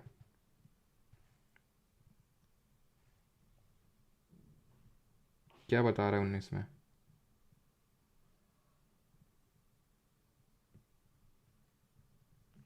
चलिए आगे बढ़ते हैं। आर्टिकल 23 में prohibition of traffic in human beings and force labour. इसका मतलब क्या है कि आपसे बंधुआ मजदूरी नहीं करवाई जा सकती। अगर मैं इसको हिंदी में ट्रांसलेट करूँ तो इट विज लाइक कि मतलब ट्रैफिक का मतलब होगा कि व्यापार, यानी कि मानव का दुर्व्यापार नहीं हो सकता है, और बेगारी भी नहीं करवाई जा सकती। Prohibition of traffic in human beings and force labour, जिसको हम बेगारी बोलते हैं। बेगारी क्या होती है? कि जबरन मजदूरी करवाना, या फिर मजदूरी जितनी करवाई जा रही उसके अवज में उतना पैसा ना देना, वो है 23। 24 बोलता है नो चाइल्ड लेबर, यानी कि ये है बाल विरुद्ध, मतलब जो बाल श्रम है उसके विरुद्ध है। ये जो बेगारी होता है इसको बोलते हैं बलात् श्रम। बलात् श्रम मतलब होता है फोर्स लेबर, और ये है बाल श्रम। तो आपने तो देखा होगा परचून वगैरह की जो दुकानें होती हैं उसमें तो चाइल्ड होते हैं, बच्चे काम कर रहे होते हैं, तो वो कैसे क्या है? तो वो क्या उसके खिलाफ अगर आप केस करने जाएंगे तो क्या मतलब दुकानदार के खिलाफ कुछ होगा? नहीं होगा। क्यों? क्योंकि 24 ये बोलता है नो चाइल्ड लेबर। तो है ये, तो मैंने जनरल सेंस से बोल दिया 3 शब्दों में, नो चाइल्ड लेबर, लेकिन इसके पीछे बहुत मतलब थोड़ा सा डीप चीज़ें हैं। डीप चीज़ें ये हैं कि बच्चों को, जो 6 से 14 साल तक के बच्चे हैं, उनको हजार्डस एक्टिविटीज़ में, हजार्डस वर्क में नहीं लगाया जा सकता। हजार्डस का मतलब होता है जो खतरनाक काम होते हैं, जैसे कि माइंस हो गई, माइन होती है ना, खाने होती हैं, उनमें नहीं लगाया जा सकता। जहाँ पे कुछ खतरा है वहाँ पे नहीं एम्प्लॉय किया जा सकता है। लेकिन जो सेफ वर्क है वहाँ पे इनको एम्प्लॉय किया जा सकता है, but that too in non school hours. School hours कब तक होते हैं? वही रफली आप मान सकते हो कि सुबह 8 बजे से लेकर दोपहर 2 बजे तक रफली। तो उन आवर्स में चाइल्ड लेबर प्रोहिबिटेड है। उसके बाद हो सकता है, क्योंकि अब जैसे मान लो कोई एक फैमिली है, ठीक है, और उस फैमिली में कोई एक बच्चा है, ठीक है, मान लो कि 13 साल का है, तो फैमिली में हेल्प कर सकता है ना फैमिली को। तो ऐसा तो है नहीं कि उसके खिलाफ मतलब आप उसके फैमिली मेम्बर्स ने उसको कुछ बोल दिया सामान देने के लिए, और आप उसी समय परचून की दुकान में पहुँचे थे, नया नया आर्टिकल 24 पढ़े और आप पहुँच गए कोर्ट, फ़ोटो वोटो क्लिक करके, है ना, फ़ोटो और वीडियो बना के। तो ऐसा नहीं है, ठीक है। नॉन स्कूल आवर्स में परमिटेड है, ठीक है। और जो 14 से ऊपर है वो हजार्डस एक्टिविटीज़ में भी जा सकते हैं, बिकॉज उनको चाइल्ड कंसिडर नहीं किया जाता है देन, ठीक है। तो 24 भी क्लियर हो गया। अब आते हैं हमारे अगले राइट पे, that is right to freedom of religion, धार्मिक स्वतंत्रता का अधिकार। ये है हमारा अनुच्छेद नंबर 25 से लेकर 28 तक। 25 बोलता है फ्रीडम ऑफ कॉन्सियंस, मतलब कि अंतःकरण की स्वतंत्रता। अभी अंतःकरण क्या है? इसका मतलब ये है कि धर्म है तो भगवान हो गए। भगवान के साथ मैं किसी भी तरह की आंतरिक रिलेशनशिप रख सकता हूँ। मैं भगवान को, चाहे जैसे मीराबाई ने अलग अलग तरह से रिलेशनशिप रखी थी, सूरदास की अलग तरह से थी, तुलसीदास की अलग तरह से थी, तो मैं अंतःकरण की मेरे पास स्वतंत्रता है, यानी किसी भी धर्म को मानने या ना मानने की स्वतंत्रता है। धर्म को ना मानने की भी स्वतंत्रता है। जैसे कि आर्टिकल नंबर 19 में क्या है, राइट टू फॉर्म एसोसिएशन या फिर राइट टू ज्वाइन एसोसिएशन। उसमें यह भी है right to not to join association, कोई जबरदस्ती आपके खिलाफ जबरदस्ती आपसे कोई एसोसिएशन ज्वाइन नहीं करवा सकता, वो भी राइट है। उसी तरह भगवान को मानने या फिर ना मानने दोनों के आपके पास राइट है, वो आपका अधिकार है। Freedom to manage religious affairs, यानी कि जो धार्मिक कार्यों के जो प्रबंधन है उसकी स्वतंत्रता है। इन दोनों में जो की डिफरेंस है वो ये है कि ये इंडिविजुअल्स को मिले हुए हैं। जैसे कि मैं हूँ तो मैं भगवान के साथ कोई भी रिलेशनशिप रह सकता हूँ, भगवान को चाहे आरती चाहे किसी भी तरह से गाऊँ, आरती चाहे वो मोमबत्ती से करूँ चाहे धूप बत्ती से करूँ, वो मेरी मर्जी। आर्टिकल 26 जो है रिलीजियस डिनोमिनेशंस, यानी कि जो ग्रुप ऑफ इंडिविजुअल्स हैं, जैसे कि ग्रुप मिलवा के क्या करवाते हैं, भंडारा करवाते हैं, अखंड कीर्तन करवाते हैं, ठीक है। तो ये सारे इनको हम बोलते हैं रिलीजियस अफेयर्स। तो ये इसकी स्वतंत्रता आर्टिकल नंबर 26 में मिली हुई है, यानी कि ग्रुप को मिली हुई है। आर्टिकल 26 को बस टैक्स से याद कर लो, freedom for paying taxes for the promotion of religion, यानी कि किसी भी धर्म की एक तरह से उसका प्रचार करने के लिए कर ना देने की स्वतंत्रता है इसमें, आर्टिकल नंबर 27 में। जैसे कि आपसे ये टैक्स नहीं लिया जा सकता है कि भाई ये धर्म को प्रमोट करने के लिए हम टैक्स लगा रहे हैं, आप टैक्स दो। लेकिन आप देखते होंगे कि जैसे कई सारे मंदिर होते हैं वहाँ पे आपसे फीस ले ली जाती है, तो फीस परमिटेड है। क्यों? क्योंकि जैसे मान लो कि आपकी चप्पल रखवाई फीस ले ली गई, क्योंकि ताकि वो अफेयर को मैनेज करने के लिए वहाँ का जो टेम्पल एडमिनिस्ट्रेशन है वो आपसे चार्ज कर सकता है वहाँ के अफेयर्स को मैनेज करने के लिए, लेकिन टैक्स नहीं लगा सकती गवर्नमेंट, ठीक है। और टैक्स का जो पैसा आता है गवर्नमेंट के पास, तो उसको वो हर धर्म को प्रमोट करने के लिए यूज़ कर सकती है, किसी एक धर्म को प्रमोट करने के लिए नहीं, सारे धर्मों को प्रमोट करने के लिए वो यूज़ कर सकती है। And 28 is no religious instruction in the government educational institution, यानी कि किसी जो एजुकेशनल इंस्टीट्यूशन है, यानी कि जो शिक्षण संस्थान है, उसमें धार्मिक मतलब एक तरह से हम बोल सकते हैं कि जो गवर्नमेंट एडेड स्कूल होते हैं, इसमें भी कई सारे स्कूल की कैटेगरीज लिस्टेड है जो कि हमें डीप में नहीं पढ़ना है। बस इतना ध्यान रखो कि जो गवर्नमेंट एडेड स्कूल है जहाँ से गवर्नमेंट की फंडिंग मिल रही है, वहाँ पे धार्मिक इंस्ट्रक्शन नहीं दे सकते, कल से टोपी पहन के आओगे या फिर कल से टीका लगा के आओगे, कल से बुर्का पहन के आना है। ये रिलीजियस इंस्ट्रक्शंस प्रोहिबिटेड हैं जहाँ से भी गवर्नमेंट से फंडिंग मिल रही है, जो गवर्नमेंट एडेड स्कूल्स हैं। रिलीजियस फ्रीडम भी खत्म हो गया। अब आते हैं अपने आखिरी में बोल सकते हैं mainly cultural and educational rights, that is सांस्कृतिक एवं शिक्षा का अधिकार। आर्टिकल 20 बोलता है right to protect language script and culture, right to establish and administer educational institution. ये जो राइट्स हैं ये जो है हमारे माइनॉरिटीज़ को मिले हुए हैं। माइनॉरिटीज़ को हम बोल सकते हैं एक तरह से, कौन माइनॉरिटीज़ को हिंदी में क्या बोलेंगे, माइनॉरिटीज़ को क्या बोलेंगे, जो अल्पसंख्यक हैं, ठीक है। तो अल्पसंख्यकों को ये अधिकार मिले हुए हैं। और एक चीज़ ध्यान रखना कि जो टर्म माइनॉरिटी है is nowhere defined in the constitution, इसकी परिभाषा कहीं पे भी नहीं लिखी हुई है, नो वेयर डिफाइंड। कभी भी आपसे क्वेश्चन पूछ ले कि ये चीज़ कॉन्स्टिट्यूशन में लिखी हुई है या फिर डिफाइंड है, और अगर आपको पता है कि हाँ ये लिखी हुई है डिफाइंड है, तो ही मार्क करना। लेकिन अगर आपको जरा सा भी शक हो कि भाई ये हमने पता नहीं डिफाइंड है कि नहीं है, अब सबने तो कॉन्स्टिट्यूशन की किताब पूरी नहीं पढ़ी है ना, यहाँ तक कि यूपीएससी वाले भी पूरी वो बेयर एक्ट करके आता है वो नहीं पढ़ता है, तो फिर आपको यही मानना है कि वो डिफाइंड नहीं होगी, तभी वो पूछ रहा है। जैसे माइनॉरिटी नहीं डिफाइंड है, ऑफिस ऑफ प्रॉफिट हम आगे पढ़ेंगे पार्लियामेंट, वो भी डिफाइंड नहीं है, ठीक है, और वो वही जानबूझ के पूछता है, तो ध्यान रखना डिफाइन नहीं है। तो आर्टिकल 29 ये बोलता है कि अगर आपके पास कोई ऐसी लैंग्वेज है, कोई स्क्रिप्ट है, कोई आप कल्चर को ऐसा फॉलो कर रहे हो, ठीक है, आपके पास ऐसा मान लो कि कल्चर है कि सुबह उठते ही जो है आप अपने मम्मी पापा के पैर नहीं सिर छूते हो ठीक है, और मम्मी पापा जो एक एक लात से आपका स्वागत करते हैं, तो एक कल्चर है वो आपका, ठीक है, डिस्टिंक्ट, तो आप उसको प्रिजर्व कर सकते हो, कोई बाउंड नहीं करेगा आपको कि नहीं इसको आप फॉलो नहीं कर सकते हो। तो आर्टिकल नंबर 29 बोलता है। और 30 क्या बोलता है, और ये भी आर्टिकल 29 ये भी बोलता है कि आप अपने बच्चों को, ठीक है, ये भी मतलब एक तरह से बोलता है कि आप अपने बच्चों को उसी लैंग्वेज में जो आपकी मान लेते हैं कि माइनॉरिटी का मतलब क्या होता है, जो सब लोग फॉलो नहीं कर रहे हैं, एक छोटा तबका, और ये खासकर हमें जो ट्राइबल सेक्शन है उस वहाँ पे देखने को मिलता है, तो जो छोटा तबका है वो फॉलो कर रहा है। तो मान लो आपके पास कोई लैंग्वेज है, तो उस लैंग्वेज में आप अपने बच्चे को पढ़ा भी सकते हो, ये भी राइट है इसमें, ठीक है। और 30 में है right to establish and administer educational institution, यानी कि शिक्षण संस्थान की स्थापना कर सकते हैं और उसका प्रशासन आप खुद ही कर सकते हैं। आप एक माइनॉरिटी हैं, आप एक माइनॉरिटी अल्पसंख्यक हैं, तो आप अपने कल्चर को प्रोटेक्ट करना चाहते हैं, ये सारी चीज़ें करना चाहते हैं, एजुकेशनल इंस्टीट्यूशन बना के वहाँ पे उसी तरह की शिक्षा देना चाहते हैं, कर सकते हैं, बिल्कुल कर सकते हैं, और वो उसका एडमिनिस्ट्रेशन भी आप संभालिए। एक की डिफरेंस है 29 और 30 में। इसमें इस आर्टिकल में लिखा हुआ है एनी सेक्शन ऑफ सिटीजन, यानी कि ये जो अधिकार है सिर्फ माइनॉरिटीज़ को ही नहीं मिला हुआ है, माइनॉरिटीज़ के अलावा भी अगर कोई ऐसा है तो उसको मिला हुआ है, लेकिन यहाँ पे ओनली माइनॉरिटीज़, सिर्फ माइनॉरिटीज़ को मिला हुआ है। अब यहाँ पे हमारे राइट्स होते हैं ख़त्म, बस एक बाकी है। लेकिन मैं आपको एक चीज़ बताना चाहूँगा अब यहाँ पे, वो चीज़ ये है कि मैंने हर आर्टिकल में कुछ ना कुछ एक्स्ट्रा इन्फॉर्मेशन आपको दिया है, लेकिन सबसे पहले जो आपका एम होना चाहिए वो ये है कि वो राइट किस बारे में है। उस राइट्स जो अगर मैं पूछूं कि बताओ 25 में क्या है, बताओ 21 में क्या है, एक लाइन में आप उसको बता पाएँ। मतलब कि आपको पता हो कि कल्चरल एंड एजुकेशन राइट 29 और 30 में है, आप पहले ये रटो कि कल्चरल और एजुकेशन राइट 29 और 30 में है। ये रटने मत चले जाना कि माइनॉरिटीज़ को मिला हुआ है, ये से सबको मिला हुआ है, ये सिर्फ माइनॉरिटीज़ को मिला हुआ है और इसमें ये अपने बच्चों को वो भी दे सकते हैं। वो बाद की बात है, उससे क्वेश्चन आने के चांसेस उतने ज़्यादा नहीं है। बताए क्यों फिर हम? बताए इसलिए कि अगर आ गया, क्योंकि चांसेस हो सकते हैं कि आ जाए, तो फिर आपको पता होना चाहिए। और मैं इस हिसाब से पढ़ा रहा हूँ, ऐसा नहीं कि मेंस का अलग बैच आएगा सीजीएल मेंस का तो उसमें हम अलग, सेम है चीज़ें। वो मैं बैच बनाने को अलग से बना सकता हूँ अपने प्रॉफिट के लिए, ठीक है, लेकिन उस सेम चीज़ें हैं। क्या इसमें प्री और पढ़ा हूँ मेंस, वो तो फिर मैं आपके साथ ही धोखा कर रहा हूँ कि मैं रिस्ट्रिक्ट करके पढ़ा रहा हूँ कि नहीं नहीं ये चीज़ को मैं मेंस से पढ़ाऊँगा, ठीक है। और हो सकता है कि क्योंकि आपने देखा है मेंस का पेपर प्रीलिम से भी ईजी आया था, ठीक है, काफ़ी सारे क्वेश्चन है, तो ऐसा ऐसा कोई डिफरेंस होता नहीं है। तो ये चीज़ मैं आपको बार बार इस पर फोकस कर रहा हूँ कि आपको पता हो कि भाई 25 में क्या है, 26 में क्या है, ठीक है, 27 में क्या है। वो फीस वाली बात तो बाद में आती है कि भाई फीस लेवी की जा सकती है, वो सब किया जा सकता है, लेकिन पहले तो ये आपको रटा होना चाहिए, ठीक है। तो ये मैं बता रहा हूँ आपको इसलिए ताकि आप किस ऑर्डर में चीज़ों को पढ़ रहे हो वो भी इंपॉर्टेंट है, ठीक है। अब आते हैं आखिरी राइट पे। अब किसी का यहाँ तक कोई डाउट तो नहीं, वो पूछ लो पहले। ये हमारा राइट टू कॉन्स्टिट्यूशनल रेमेडीज़ इसको बोलते हैं, बहुत इंपॉर्टेंट है, इसको ध्यान से समझना, ठीक है। बस ये आखिरी टॉपिक है, राइट टू कॉन्स्टिट्यूशनल रेमेडीज़, इसके बाद बस ख़त्म ही, आप समझ लो।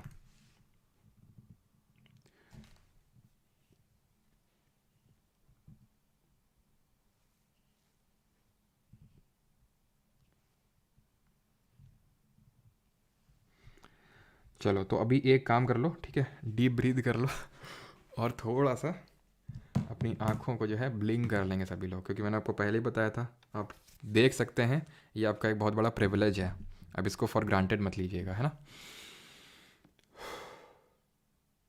फिर हम लोग आर्टिकल 32 पे आते हैं, बिकॉज ये अच्छा सा राइट है और ये काफ़ी इंपॉर्टेंट है ना।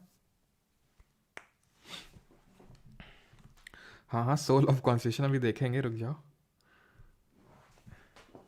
आर्टिकल 25 फिर से रोहित बोल रहे हैं। 25 रोहित, जैसे कि आप मान लो कि आप मोमबत्ती लेके पूजा कर रहे हो, ठीक है, तो मोमबत्ती लेके आप पूजा कर रहे हो, तो आपके खिलाफ ऐसा नहीं कि फतवा जारी मतलब एक तरह से ऐसा नहीं कि आपके खिलाफ ये बोला जाएगा कि जो प्रेयर है वो तो अगरबत्ती से की जाती, मोमबत्ती से क्यों कर रही है। तो वो आपका अधिकार है, आप कर सकते हैं अपनी एज पर्सनल कैपेसिटी में, ठीक है।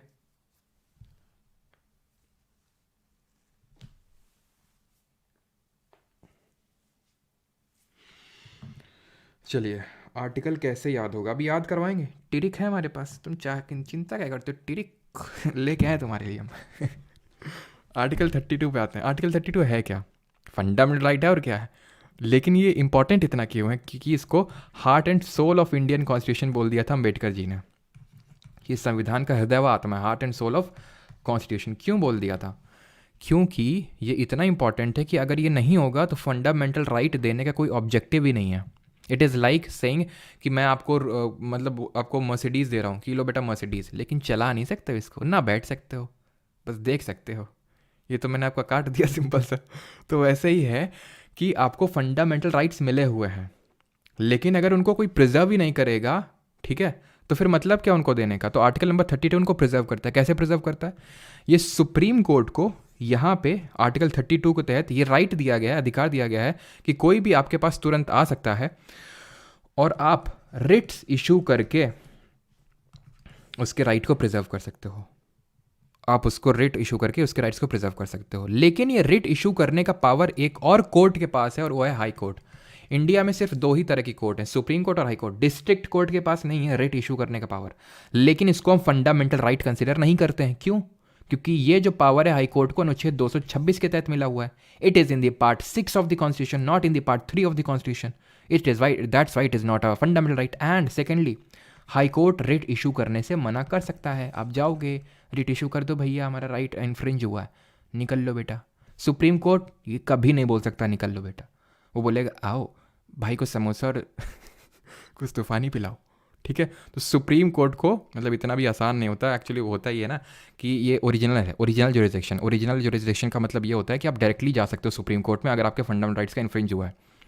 लेकिन जब आप जाते हो ना तो आपसे पूछा जाता है कि हाई कोर्ट में क्यों नहीं गए थे, क्योंकि बहुत ओवर बर्डनिंग होते हैं हमारे कोर्ट्स में, ठीक है। तो खैर ये चीज़ ध्यान रखना कि रिट इशू करने का पावर सुप्रीम कोर्ट के पास है, हाई कोर्ट के पास है। सुप्रीम कोर्ट के पास अंडर आर्टिकल 32, हाई कोर्ट के पास अंडर आर्टिकल 226। लिया कहाँ से है? यूके के कॉन्स्टिट्यूशन से लिया, देख चुके हैं। प्रेरोगेटिव रिट्स हमने ब्रिटेन से लिया, जहाँ से हमने एकल नागरिकता लिया, जहाँ से हमने पार्लियामेंट्री फॉर्म ऑफ गवर्नमेंट लिया, जहाँ से हमने बाइकैमरलिज्म लिया है। क्लियर? ये सभी को क्लियर है, ध्यान रखना। और हाई कोर्ट का जो रिट जुरिसडिक्शन है, जुरिसडिक्शन का मतलब क्या होता है? क्षेत्र अधिकार का मतलब ये होता है क्षेत्र अधिकार, मतलब आपका अधिकार कितना क्षेत्र है ना, कि भाई का दबदबा है यहाँ पे वो, ठीक है। तो जो रिट जुरिसडिक्शन है किसका? सुप्रीम कोर्ट का। ये वाइड है, थोड़ा सा सुन के आप चौंक जाएंगे हैं। सुप्रीम कोर्ट तो सर्वोच्च न्यायालय, हाई कोर्ट तो आपका उच्च न्यायालय है। हम तो यही समझते हैं, ठीक है, सुप्रीम कोर्ट के मतलब ज़्यादा बड़ा होता है। और यहाँ पे भी वही समझ में आ रहा है कि 32 के अंडर सुप्रीम कोर्ट का वाला फंडामेंटल राइट है वो रेफ्यूज़ नहीं कर सकता है। लेकिन ये वाइड किस सेंस में है? ये वाइड इस सेंस में है कि हाई कोर्ट लीगल राइट्स को भी एनफोर्स करने के लिए रिट को इशू कर सकता है। अभी मैं क्या बोला कि अगर आपके फंडामेंटल राइट्स को अगर इन्फ्रिंजमेंट हुआ है तो आप कोर्ट में जा सकते हो, रिट इशू करेगा। सुप्रीम कोर्ट में भी जा सकते हो, हाई कोर्ट में भी जा सकते हो। लेकिन अगर आपके लीगल राइट, जैसे कि राइट टू प्रॉपर्टी, याद करो पहले फंडामेंटल राइट था बट अभी लीगल राइट है अंडर आर्टिकल 300A, तो आप सुप्रीम कोर्ट नहीं जा सकते हो, not as a matter of right. ना ही आप high court as a matter of right जा सकते हो। लेकिन हाई कोर्ट रिट इशू कर सकता है लीगल राइट को लेके। क्लियर? मैं समराइज करता हूँ। Article 32 right to constitutional remedies, संविधान के हृदय आत्मा हार्ट एंड सोल बोला। दो कोर्ट हैं, सुप्रीम कोर्ट और हाई कोर्ट। 32 के तहत सुप्रीम कोर्ट और हाई कोर्ट 226 के तहत जो रिट इशू कर सकते हैं। लेकिन हाई कोर्ट वाला फंडामेंटल राइट नहीं है, इसलिए वो रिफ्यूज़ कर सकता है, मना कर सकता है रिट इशू करने से। बट सुप्रीम कोर्ट कभी नहीं मना कर सकता है, वो हमारा फाइनल एक तरह से प्रिजर्वर है हमारे फंडामेंटल राइट्स का। कौन? Supreme court. बट एक चीज़ है कि हाई कोर्ट का रिट जुरिसडिक्शन बड़ा होता है बिकॉज वो लीगल राइट्स को भी इन्फोर्स करने के लिए रिट इशू कर सकता है। अब हम यहाँ पे देखेंगे रिट होती क्या और कितने प्रकार की होती हैं। तो रिट होती हैं 5 तरह की। कौन कौन सी? पहली है हेबियस कॉर्पस, हिंदी में भी इसको हेबियस कॉर्पस ही बोलते हैं। हेबियस कॉर्पस, इसका मतलब क्या होता है? इसका लिटरल मीनिंग पता होना चाहिए। पूछता है कि हेबियस कॉर्पस का लिटरल मीनिंग क्या होता है? इसका मतलब होता है to have the body of, उसका शरीर लेके आओ। हैं, कैसी अपमानजनक बातें कर रहा है। To have the body of, उसका शरीर लेके आओ। हाँ, किसका शरीर लेके आओ? तो जिसका अनलॉफुल डिटेंशन हुआ है।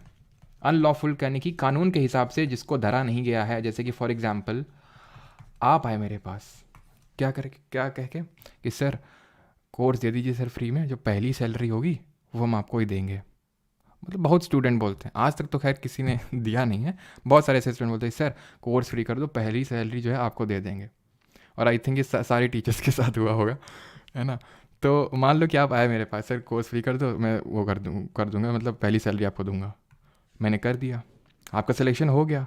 और आपने फिर भी 1 साल हो गया, आप स्टेटस लगाते हो अलग अलग तरह के कि यहाँ घूम रहे वहाँ घूम रहे, और आपने अभी फर्स्ट सैलरी नहीं मेरे को दी। तो मैंने क्या किया, अपने आदमी भेजे और आपको किडनैप करवा लिया। ठीक है, अब आपको किडनैप करवा लिया। ये बात जो है, अब इस केस में क्या होगा कि मान लो कि आपका कोई दोस्त है, ठीक है, आपके साथ कोई फ्रेंड था, तो उसको ये बात पता है कि परमार सर ने जो है हमारे दोस्त को धर रखा, या फिर उनके फैमिली मेम्बर्स को पता है, तो वो कोर्ट में जा सकते हैं।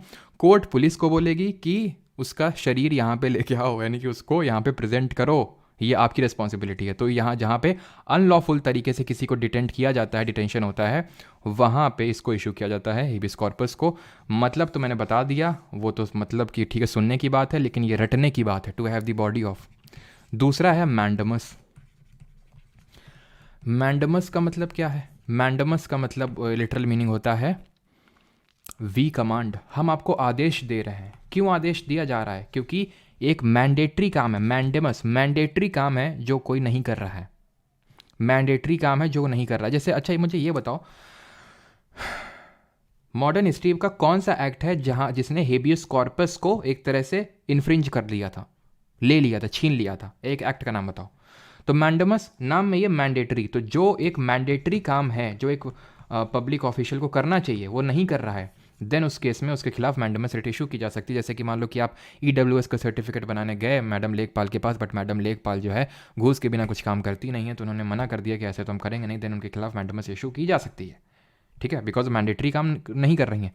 अगर वो वॉलेंट्री है कि मैंडेटरी नहीं उनके लिए, तो उस केस में नहीं इशू की जा सकती। किसी प्राइवेट इंडिविजुअल के खिलाफ इशू नहीं की जा सकती। जैसे फॉर एग्जांपल अगर मैं आपकी क्लास ना लूँ 7 बजे मंडे को, तो आप मेरे खिलाफ रिट इशू कर दो, क्या इनका काम है 7 बजे, सॉरी हाँ 7 बजे या फिर 6:30 बजे क्लास लेना, लेकिन क्लास में आते नहीं है टाइम पे हैं, 6:40 पे आते हैं ये रोज, 6:40 पे आते हैं ये रोज, क्या मतलब है ये सब?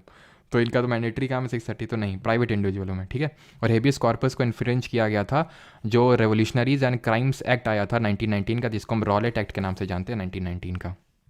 थर्ड है हमारी प्रोहिबिशन। ठीक है, प्रोहिबिशन का मतलब होता है वी फॉरबिड, हम प्रोहिबिट नाम में ये प्रोहिबिट यानी मना कर रहे हैं। कौन किसको मना कर रहा है? हायर कोर्ट एक ऊपर जो कोर्ट है वो निचले वाले कोर्ट को मना कर रहा है, बेटा कायदे में रहो, अपनी जो तुम्हारा क्षेत्र है उसी क्षेत्र अधिकार में रहो, उससे बाहर मत निकलो, पैर मत फैलाओ, जितनी चादर उतने पैर फैलाओ, उसके बाहर मत निकलो, ये बोलता है प्रोहिबिशन में। ठीक, सर्श्योररी जो है इसका बड़ा भाई है, सर्श्योररी प्रोहिबिशन का बड़ा भाई। इसका मतलब होता है टू बी सर्टिफाइड ऑफ, रट्टा मार लेना इनका, टू बी सर्टिफाइड ऑफ, ये सब इसका मतलब मैं समझाता हूँ। इसका मतलब वही सेम है, इसका बड़ा भाई कैसे? हायर कोर्ट लोअर कोर्ट को ये बोल रहा है ये अपने जुरिस्डिक्शन से निकल चुका है। जैसे ही मान लो ये है डिस्ट्रिक्ट कोर्ट है और ये हाई कोर्ट है। ठीक है, तो हाई कोर्ट डिस्ट्रिक्ट कोर्ट, मान लो डिस्ट्रिक्ट कोर्ट का क्षेत्र अधिकार नहीं है कि वो कैपिटल पनिशमेंट दे सके, मृत्यु दंड दे सके, उसने दे दिया। हाई कोर्ट बोले क्या भैया क्या कर रहे हो, ये इधर ये केस को लाओ हमारे ऊपर, तो वो क्या है केस को छीन लिया। यहाँ पे क्या है, जैसे फॉर एग्जांपल मान लो ये सुप्रीम कोर्ट है और ये हाई कोर्ट है, इस केस में ये अपर कोर्ट हुआ, ये लोअर कोर्ट हुआ, तो इसने बोला कि क्या वो रिस्ट्रिक्ट करेगा कि अभी गया नहीं है लोअर कोर्ट अपने बाउंडेशन के बियॉन्ड, तो वो मना कर देगा जाना नहीं, ये क्या है कैसे चलेगा, तुम लाओ इधर केस, एक तरह से थप्पड़ मार दिया। ठीक है, एंड द लास्ट इज क्यो वारंटो। क्यों बैठे हो तुम यहाँ पे, मतलब कि इसका मतलब होता है बाई वॉट अथॉरिटी ऑफ, ये रिट को तब इशू किया जाता है जब कोई पब्लिक ऑफिशियल एक ऐसे ऑफिस को होल्ड कर रहा है जिसके लिए वो एलिजिबल नहीं है। जैसे फॉर एग्जांपल कोई एक मैडम मान लो लेखपाल बन के बैठा हुआ, लेकिन आपको पता चल गया ये उसके लिए एलिजिबल नहीं है, ये ऐसे फर्जी तौर से है, तो रिट इशू की जा सकती है। ठीक है, क्यों वारंटो खत्म हो गया यहाँ पे हमारे रिट्स, लेकिन चैप्टर खत्म नहीं हुआ अभी। तो चैप्टर अभी कुछ राइट्स हैं हमारे पास, जैसे कि 33, 34 और 35, बहुत ही शॉर्ट में एक एक लाइन के राइट हैं। ठीक है, इनको हम पहले डिस्कस कर लेते हैं, देन हम आगे बढ़ते हैं, आगे इन दी सेंस क्वेश्चन लगाएंगे इसके बाद, बिकॉज हमारे खत्म है, और जो डाउट होंगे तो वो आप लोग बता देंगे। ठीक है, 33 की अगर हम बात करें तो ये बोलता है कि फंडामेंटल राइट्स, या फिर पावर देता है पार्लियामेंट को, पावर ऑफ पार्लियामेंट टू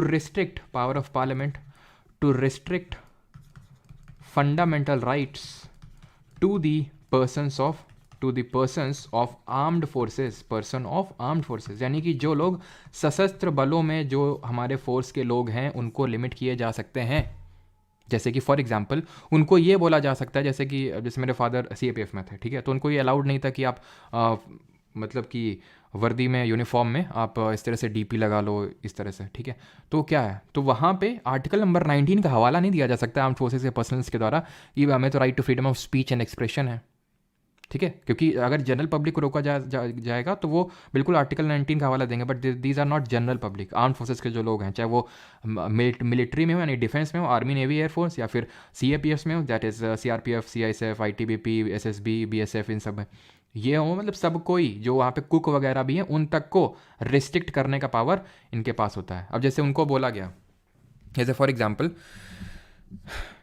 ठीक है, क्योंकि मेरा अगर मैं पर्सनली बात करूँ तो मेरे ऑलमोस्ट फैमिली ही मतलब कोई आर्म फोर्सेस में है, कोई डिफेंस में, इस तरह से ये, या फिर कोई पुलिस में, जैसे ग्रैंडफादर मेरे पुलिस में थे। ठीक है, तो ये होता है कि जैसे मान लो जो ऑफिसर्स हैं, ठीक है, एक ऑफिसर क्लास है, तो आपको ये बोल सकता है कि ग्राउंड की सफाई आप लोग करेंगे, ठीक है, या फिर यहाँ ये जो चीज़ है यहाँ की साफ़ सफाई आप करेंगे, जबकि काम किसी और का है, लेकिन वो बोल सकते हैं। वहाँ पे आप ये नहीं बोल सकते हैं कि इस काम के लिए थोड़ी ना हमें पैसे मिलेंगे तो हम नहीं करेंगे।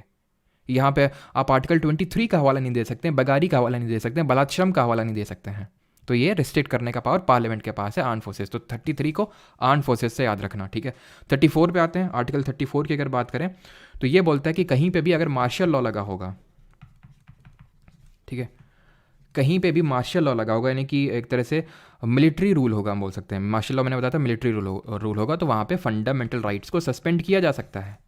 जैसे कि ये मान लो कि एक पार्ट है मणिपुर का जहाँ पे वायलेंस हो गया, तो यहाँ पे मिलिट्री रूल लग गया, तो यहाँ पे ये फंडामेंटल राइट्स रिस्ट्रिक्ट हो जाएंगे। यहाँ पे एक आर्मी का रूल है, शूट एट साइट ऑर्डर्स होते हैं मिलिट्री रूल पे, तो ठीक है। जहाँ पे कई जगह हमारे यहाँ पे नॉर्थ ईस्ट में आफ्सपा लगा हुआ है, arm forces special powers act, ठीक है, तो वहाँ पे फंडामेंटल राइट्स रिस्ट्रिक्टेड है।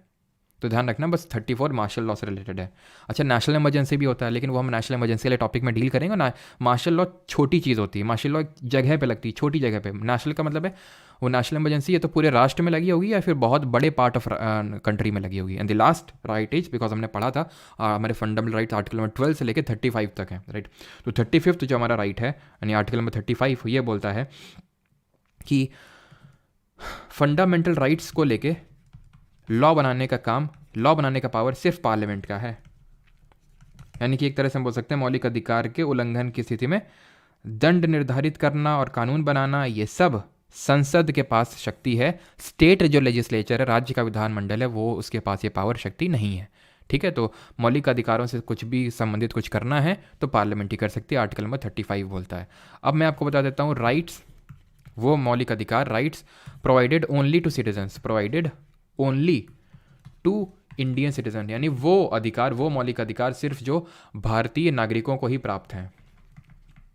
तो इसको याद करने के लिए बस आपको एक मंत्र का उच्चारण करना है सुबह और शाम मतलब अभी आप 5-6 बार मंत्र का उच्चारण करोगे तो याद हो जाएगा। मंत्र है 15, 16, 19, 29, 30, 15, 16, 19, 29, 30, ठीक है। अभी इससे क्या होगा मंत्र से? ये मंत्र से ये होगा कि आपको वो सारे फंडामेंटल राइट्स, मौलिक अधिकार याद हो गए जो कि सिर्फ भारतीयों को मिले हुए हैं। अगर मैं आपसे पूछूं राइट टू लाइफ, जीने का अधिकार, क्या ये सिर्फ भारतीयों को मिला हुआ है? ना, क्योंकि ये राइट टू लाइफ तो 21 तो इसमें है ही नहीं।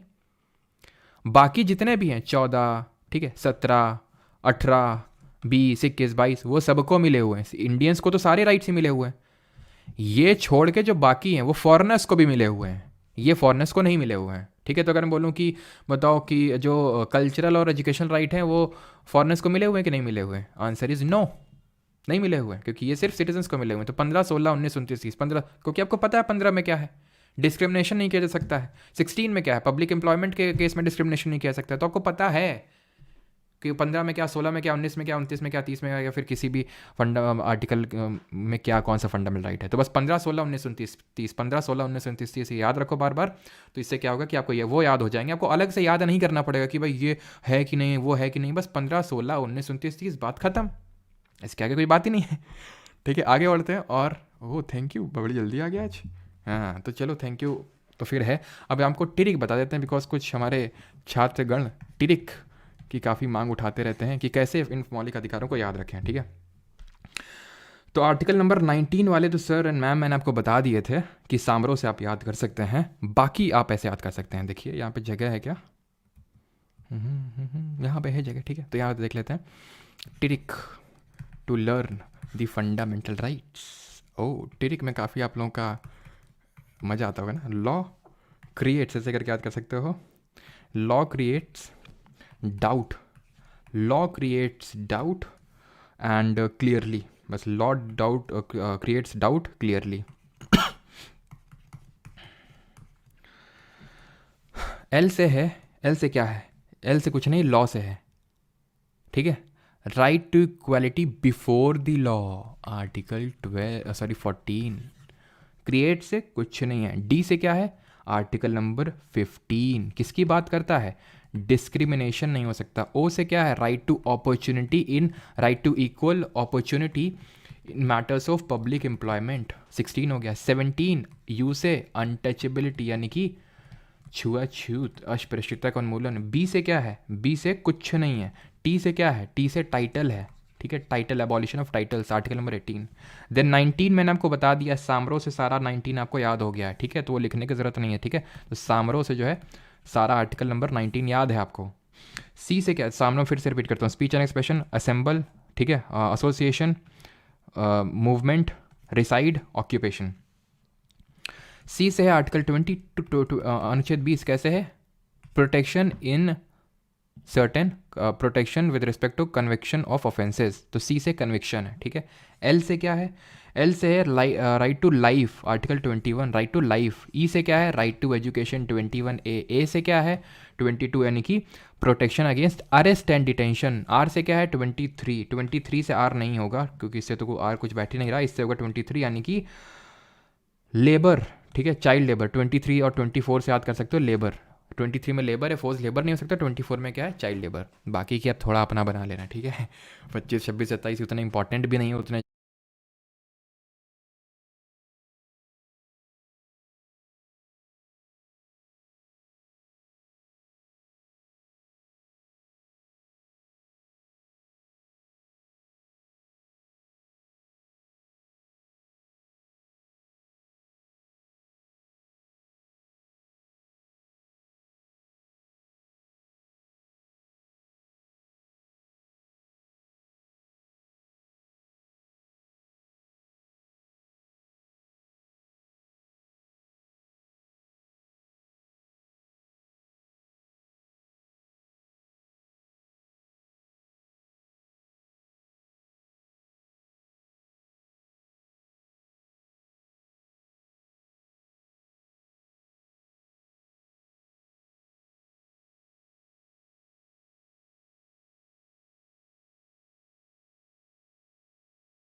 ट्वेंटी थ्री में लेबर है, फोर्स लेबर नहीं हो सकता, 24 में क्या है चाइल्ड लेबर। बाकी की अब थोड़ा अपना बना लेना, ठीक है। 25, 26, 27 उतने इंपॉर्टेंट भी नहीं है उतने ज़्यादा, लेकिन फिर भी आप बना सकते हो, ठीक है। इतना का तो याद हो गया, 14 से लेके 19 तक, सॉरी 24 तक। बाकी तो थोड़ा आप याद कर ही सकते हो। बाकी अब हम करते हैं क्वेश्चन यहाँ पे, ठीक है। काफ़ी टाइम लग गया यार, पूरी एनर्जी ड्रेन हो जाती है। कल से रेडबुल लेके बैठना पड़ेगा, मतलब मंडे से, क्योंकि फंडामेंटल राइट काफ़ी इंपॉर्टेंट चैप्टर है ना। तो मैं बिल्कुल रिस्क के मूड में नहीं था कि एकदम, मैंने सोचा आज पूरी एनर्जी जो है आपको झोंक देनी है। क्वेश्चन छूटना नहीं चाहिए, जल्दी से करो क्वेश्चन को अब।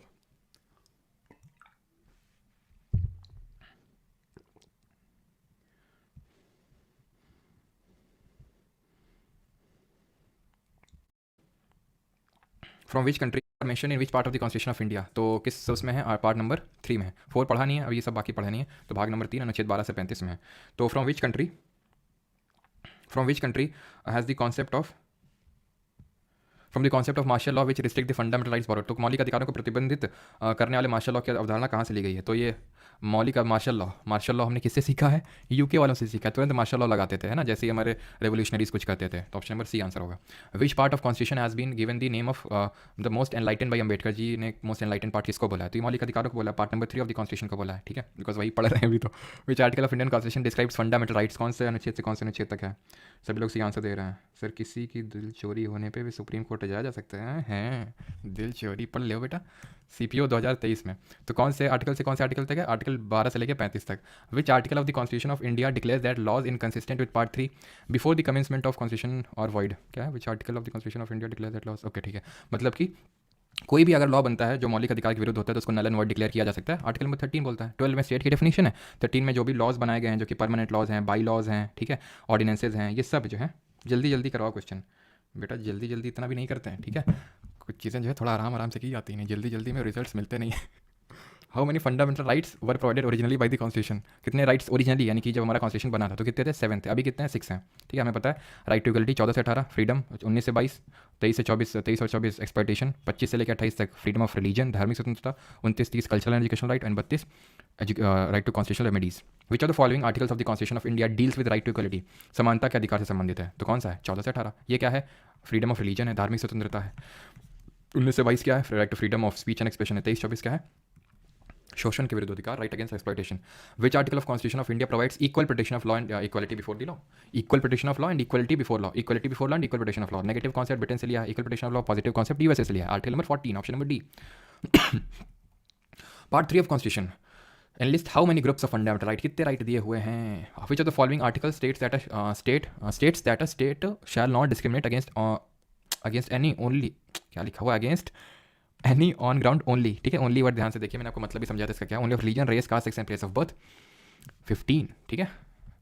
विच आर्टिकल, ऐसा तो कोई नहीं ना कि मतलब यहाँ पे सर ये कैसे हो गया, ऐसा तो आहा मोमेंट तो नहीं आ रहा ना तुम लोग के साथ कि ये सर कैसे होगा, कैसे कर दिया आपने ये आर्टिकल 15? ऐसा तो कोई नहीं है ना, सब कर पा रहे होंगे कि कभी एकदम अच्छे से पढ़ के आ रहा है। अनटचेबिलिटी, अस्पृश्यता का उन्मूलन किस में होगा? 17 में। 20 क्या बात करते हैं? Protection with respect to certain conviction of offences. 18 क्या है? टाइटल। 19 क्या है? Freedom of speech and expression. Assume a situation where A has gone to a cinema hall, ठीक है, सिनेमा हॉल जाता है, ठीक है, उनकी मेड बैठी होती हैं, वही सीजीएल 2023 में 20 जुलाई को पूछा गया ये, ठीक है, फर्स्ट शिफ्ट में ही। तो क्या आंसर होगा? मैंने आपको बताया भी था, ये तो टाइटल की बात करता है। अनटचेबिलिटी, बहुत लोग ये 17 मार रहे थे, अनटचेबिलिटी, अरे भाई छुआ थोड़ी ना तुम्हारी मेड ने तुमको, ठीक है।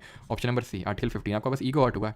Abolition of title comes under, तो जो उपाधियों का उन्मूलन है वो किस अनुच्छेद के तहत आता है? तो ये आता है आपका right to equality, because title वाला 18 है और 14 से लेकर 18 तक हमारा राइट टू इक्वालिटी है, ठीक है, ये हमें पता होना चाहिए। 14 है एबॉलिशन ऑफ टाइटल, अगेन आ गया, तो आंसर क्या होगा? 18 होगा, ठीक है।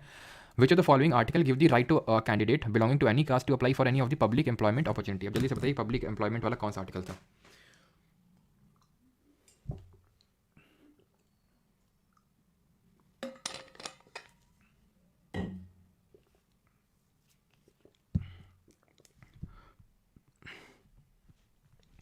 चलो, तो अगर हम बात करें तो article give the right to candidate, ठीक है, तो public employment article number 16 sub clause 2, ठीक है। Under which article did the government of India Bharat Ratna और पद्मश्री अवार्ड देती है? 18 होगा, मैंने बताया था टाइटल जो है अबॉलिश्ड है, लेकिन हेरिडेटरी वाले अबॉलिश्ड हैं। लेकिन अगर जैसे भारत रत्न किसको मिलता है? सचिन तेंदुलकर को मिल रखा है, ठीक है, भारत रत्न। तो क्यों मिला? क्योंकि उन्होंने बहुत अच्छा देश को रिप्रेजेंट किया, इसलिए मिला है, ठीक है। Which of the following rights is guaranteed by article 25 of the Indian constitution? भारतीय संविधान के अनुच्छेद 25 के द्वारा निम्नलिखित में से किस अधिकार की गारंटी दी गई है? तो ये right to freedom of religion, option number B. Equality क्या? 14 से 18। Cultural education 29-30। कॉन्स्टिट्यूशनल रेमेडीज 32, ठीक है। अगला हमारा 18th, द फोर मोस्ट, 25 तक करेंगे, उसके आगे जितने भी होंगे वो आपका होमवर्क होगा, ठीक है। The foremost right among the right to freedom is, यानी स्वतंत्रता के अधिकारों में सबसे महत्वपूर्ण अधिकार कौन सा है? राइट टू फ्रीडम, अगर, और ये भी सीजीएल 2023 क्वेश्चन, ये मत समझिएगा इसमें लिखा नहीं हुआ है तो वो नहीं है। सीजीएल सॉरी 23 नहीं 22 का है, 100% आई एम श्योर, ठीक है। सीजीएल 22 का क्वेश्चन है, foremost right, right to freedom की अगर हम बात करें 19 से लेकर 22 तक है ना राइट टू फ्रीडम, इसमें से सबसे प्रमुख कौन सा है? 19 वाला है, 20 वाला है, 21 वाला है, 22 वाला है, सबसे आपको क्या लगता है सबसे प्रमुख कौन होगा इसमें से? 21 होगा। क्यों? क्योंकि 21 बात करता है राइट टू लाइफ, भाई लाइफ ही नहीं होगी तो फिर क्या है? राइट टू, अगर लाइफ ही नहीं है तो फिर बाकी के राइट क्या करेंगे जब लाइफ ही नहीं है तो, ठीक है। 19, विच of the following is not a fundamental right mention in the Indian constitution? में से कौन सा मौलिक अधिकार नहीं है? तो भाई right to freedom of religion भी है, ठीक है, 25 से 28, 19 से 22, 14 से 18। राइट टू वोट नहीं है, ठीक है, it is not a fundamental right, it is a kind of, बोल सकते हैं ड्यूटी तरह का हम बोल सकते हैं, या फिर राइट टू वोट हम बोल सकते हैं एक तरह का लीगल राइट है, ठीक है, right to vote. Which of the following amendments of the constitution of India amended article 19 and inserted provisions fully securing the constitutional validity of zamindari abolition law in general and certain specified state acts in particular? Article number 19 को amend किया था। कौन सा था ये? जमींदारी, याद आ रहा है? कौन सा शेड्यूल? 9th शेड्यूल, जिसमें जमींदारी प्रोविजंस थे, फर्स्ट अमेंडमेंट से जोड़ा गया था। आंसर होगा फर्स्ट अमेंडमेंट ऑफ 1951। और फिर हमने इसमें भी देखा था कि इसमें अमेंडमेंट करके पार्लियामेंट ने ये बोला था कि इसमें कुछ भी हम डाल देंगे, हम या फिर स्टेट लेजिस्लेचर, तो वो बियॉन्ड जुडिशियल रिव्यू होगा। तो उसके बाद आई.आर. कोहेलो केस में क्या बोला था? आई.आर. कोहेलो केस में सुप्रीम कोर्ट ने ऐसा नहीं है, इसके पहले जो आप डाल दिए सो डाल दिए, अब इसके बाद जो भी डालेंगे उसमें जुडिशियरी रिव्यू कर सकती है। 21, which of the following articles of the constitution of India makes provision for protection in respect of conviction for offences? C से कन्विक्शन, सी से article number 20, option number C, खत्म। 21 राइट टू लाइफ, 19 बार बार वही चीज़ें आ रही हैं, ठीक है। 22 K A Najeeb versus union of India case deals with the evolution of rights under what? तो ये आपसे क्वेश्चन पूछ रहा है, ये क्वेश्चन सीजीएल 2023 पूछा था और ये करंट अफेयर से रिलेटेड था। ये 2021 का ऐसा कुछ था। नजीब भाई ने क्या किया था, एक प्रोफेसर थे, उन्होंने एक क्वेश्चन साउथ इंडिया के, उन्होंने क्वेश्चन एक ऐसा पूछ लिया कॉलेज एग्जाम में, मुस्लिम कम्युनिटी को वो हर्ट हो गया, वो क्वेश्चन कुछ ऐसा था, और ये नजीब ने क्या किया, निकला वो बड़ा सा चाकू लेके और उनका हाथ काट दिया, समझ रहे हैं आप। तो इसको जो है बंद कर दिया जेल में और काफ़ी टाइम से ये बंद रहा। तो इसने आर्टिकल 21 का हवाला देते हुए जो है बेल ले ली कि भाई जो है उसको प्रताड़ना, मतलब उसको खिलाफ, इसमें ये होता है right to speedy trial. Article 21 मैंने बताया बहुत वाइड होता है, ठीक है, बहुत वाइड होता है। तो फिजिक्स यार हो जाएगी हिमांशु, का है मतलब पॉलिटी ख़त्म हो जाने दो भाई, इसके बाद फिजिक्स ही करवाएंगे। ऐसा लग रहा है कि तुम फिजिसिस्ट ही बन जाओगे, एच सी वर्मा को सीधे जाके चैलेंज मारोगे तुम लोग। पीछे पड़ गए, मतलब जो नंबर मैं देता हूँ ना, जो जो ये क्वेरी वेरी देखते हैं, मतलब वो कहते हैं भाई फिजिक्स करवा दो भाई, हमारा दिमाग ख़राब किए रहते हैं वो लोग स्टूडेंट तुम्हारे, कि मतलब फिजिक्स क्यों नहीं हो रही, फिजिक्स क्यों नहीं हो रही, करवा दो फिजिक्स ठीक है, तुम करवा दूंगा भाई, तुमसे मैं हाथ जोड़ता हूँ, बस थोड़ा रुक जाओ, पॉलिटी करवा देने दो, ठीक है। तो नजीब ने जो है आर्टिकल 21 का हवाला दिया था, ठीक है, तो ऑप्शन नंबर ए सही आंसर होगा। 23 under article 21 of the constitution of the right to livelihood as part of the right to life was written due to which case. तो कौन सा केस था? मैंने आपको केस भी बताया था, 21 को अबॉलिश नहीं किया जा सकता। बिल्कुल किया जा सकता है, परमानेंट नहीं होते हैं, लेकिन हमारा जुडिशरी भी बैठा हुआ है फिर, है ना सर। लव मैरिज इसमें शादी अंजुम बताते हैं, अभी रुक जाओ, सबकी ख्वाहिशें पूरी करी जाएंगी।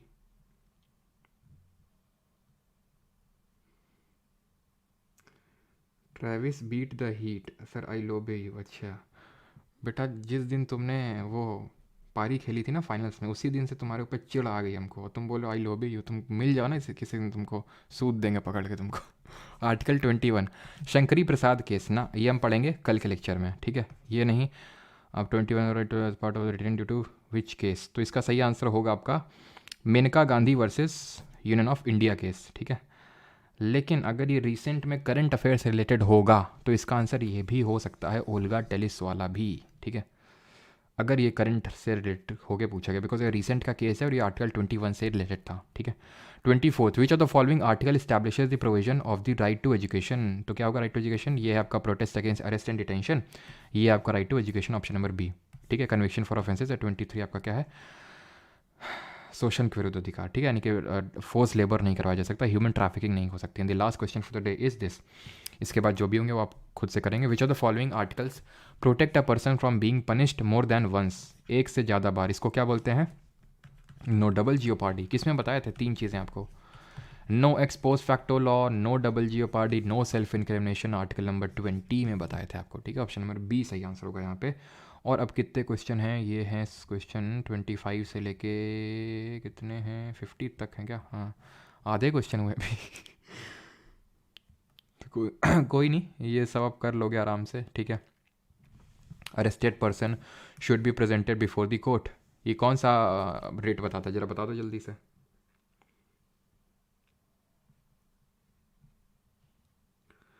सर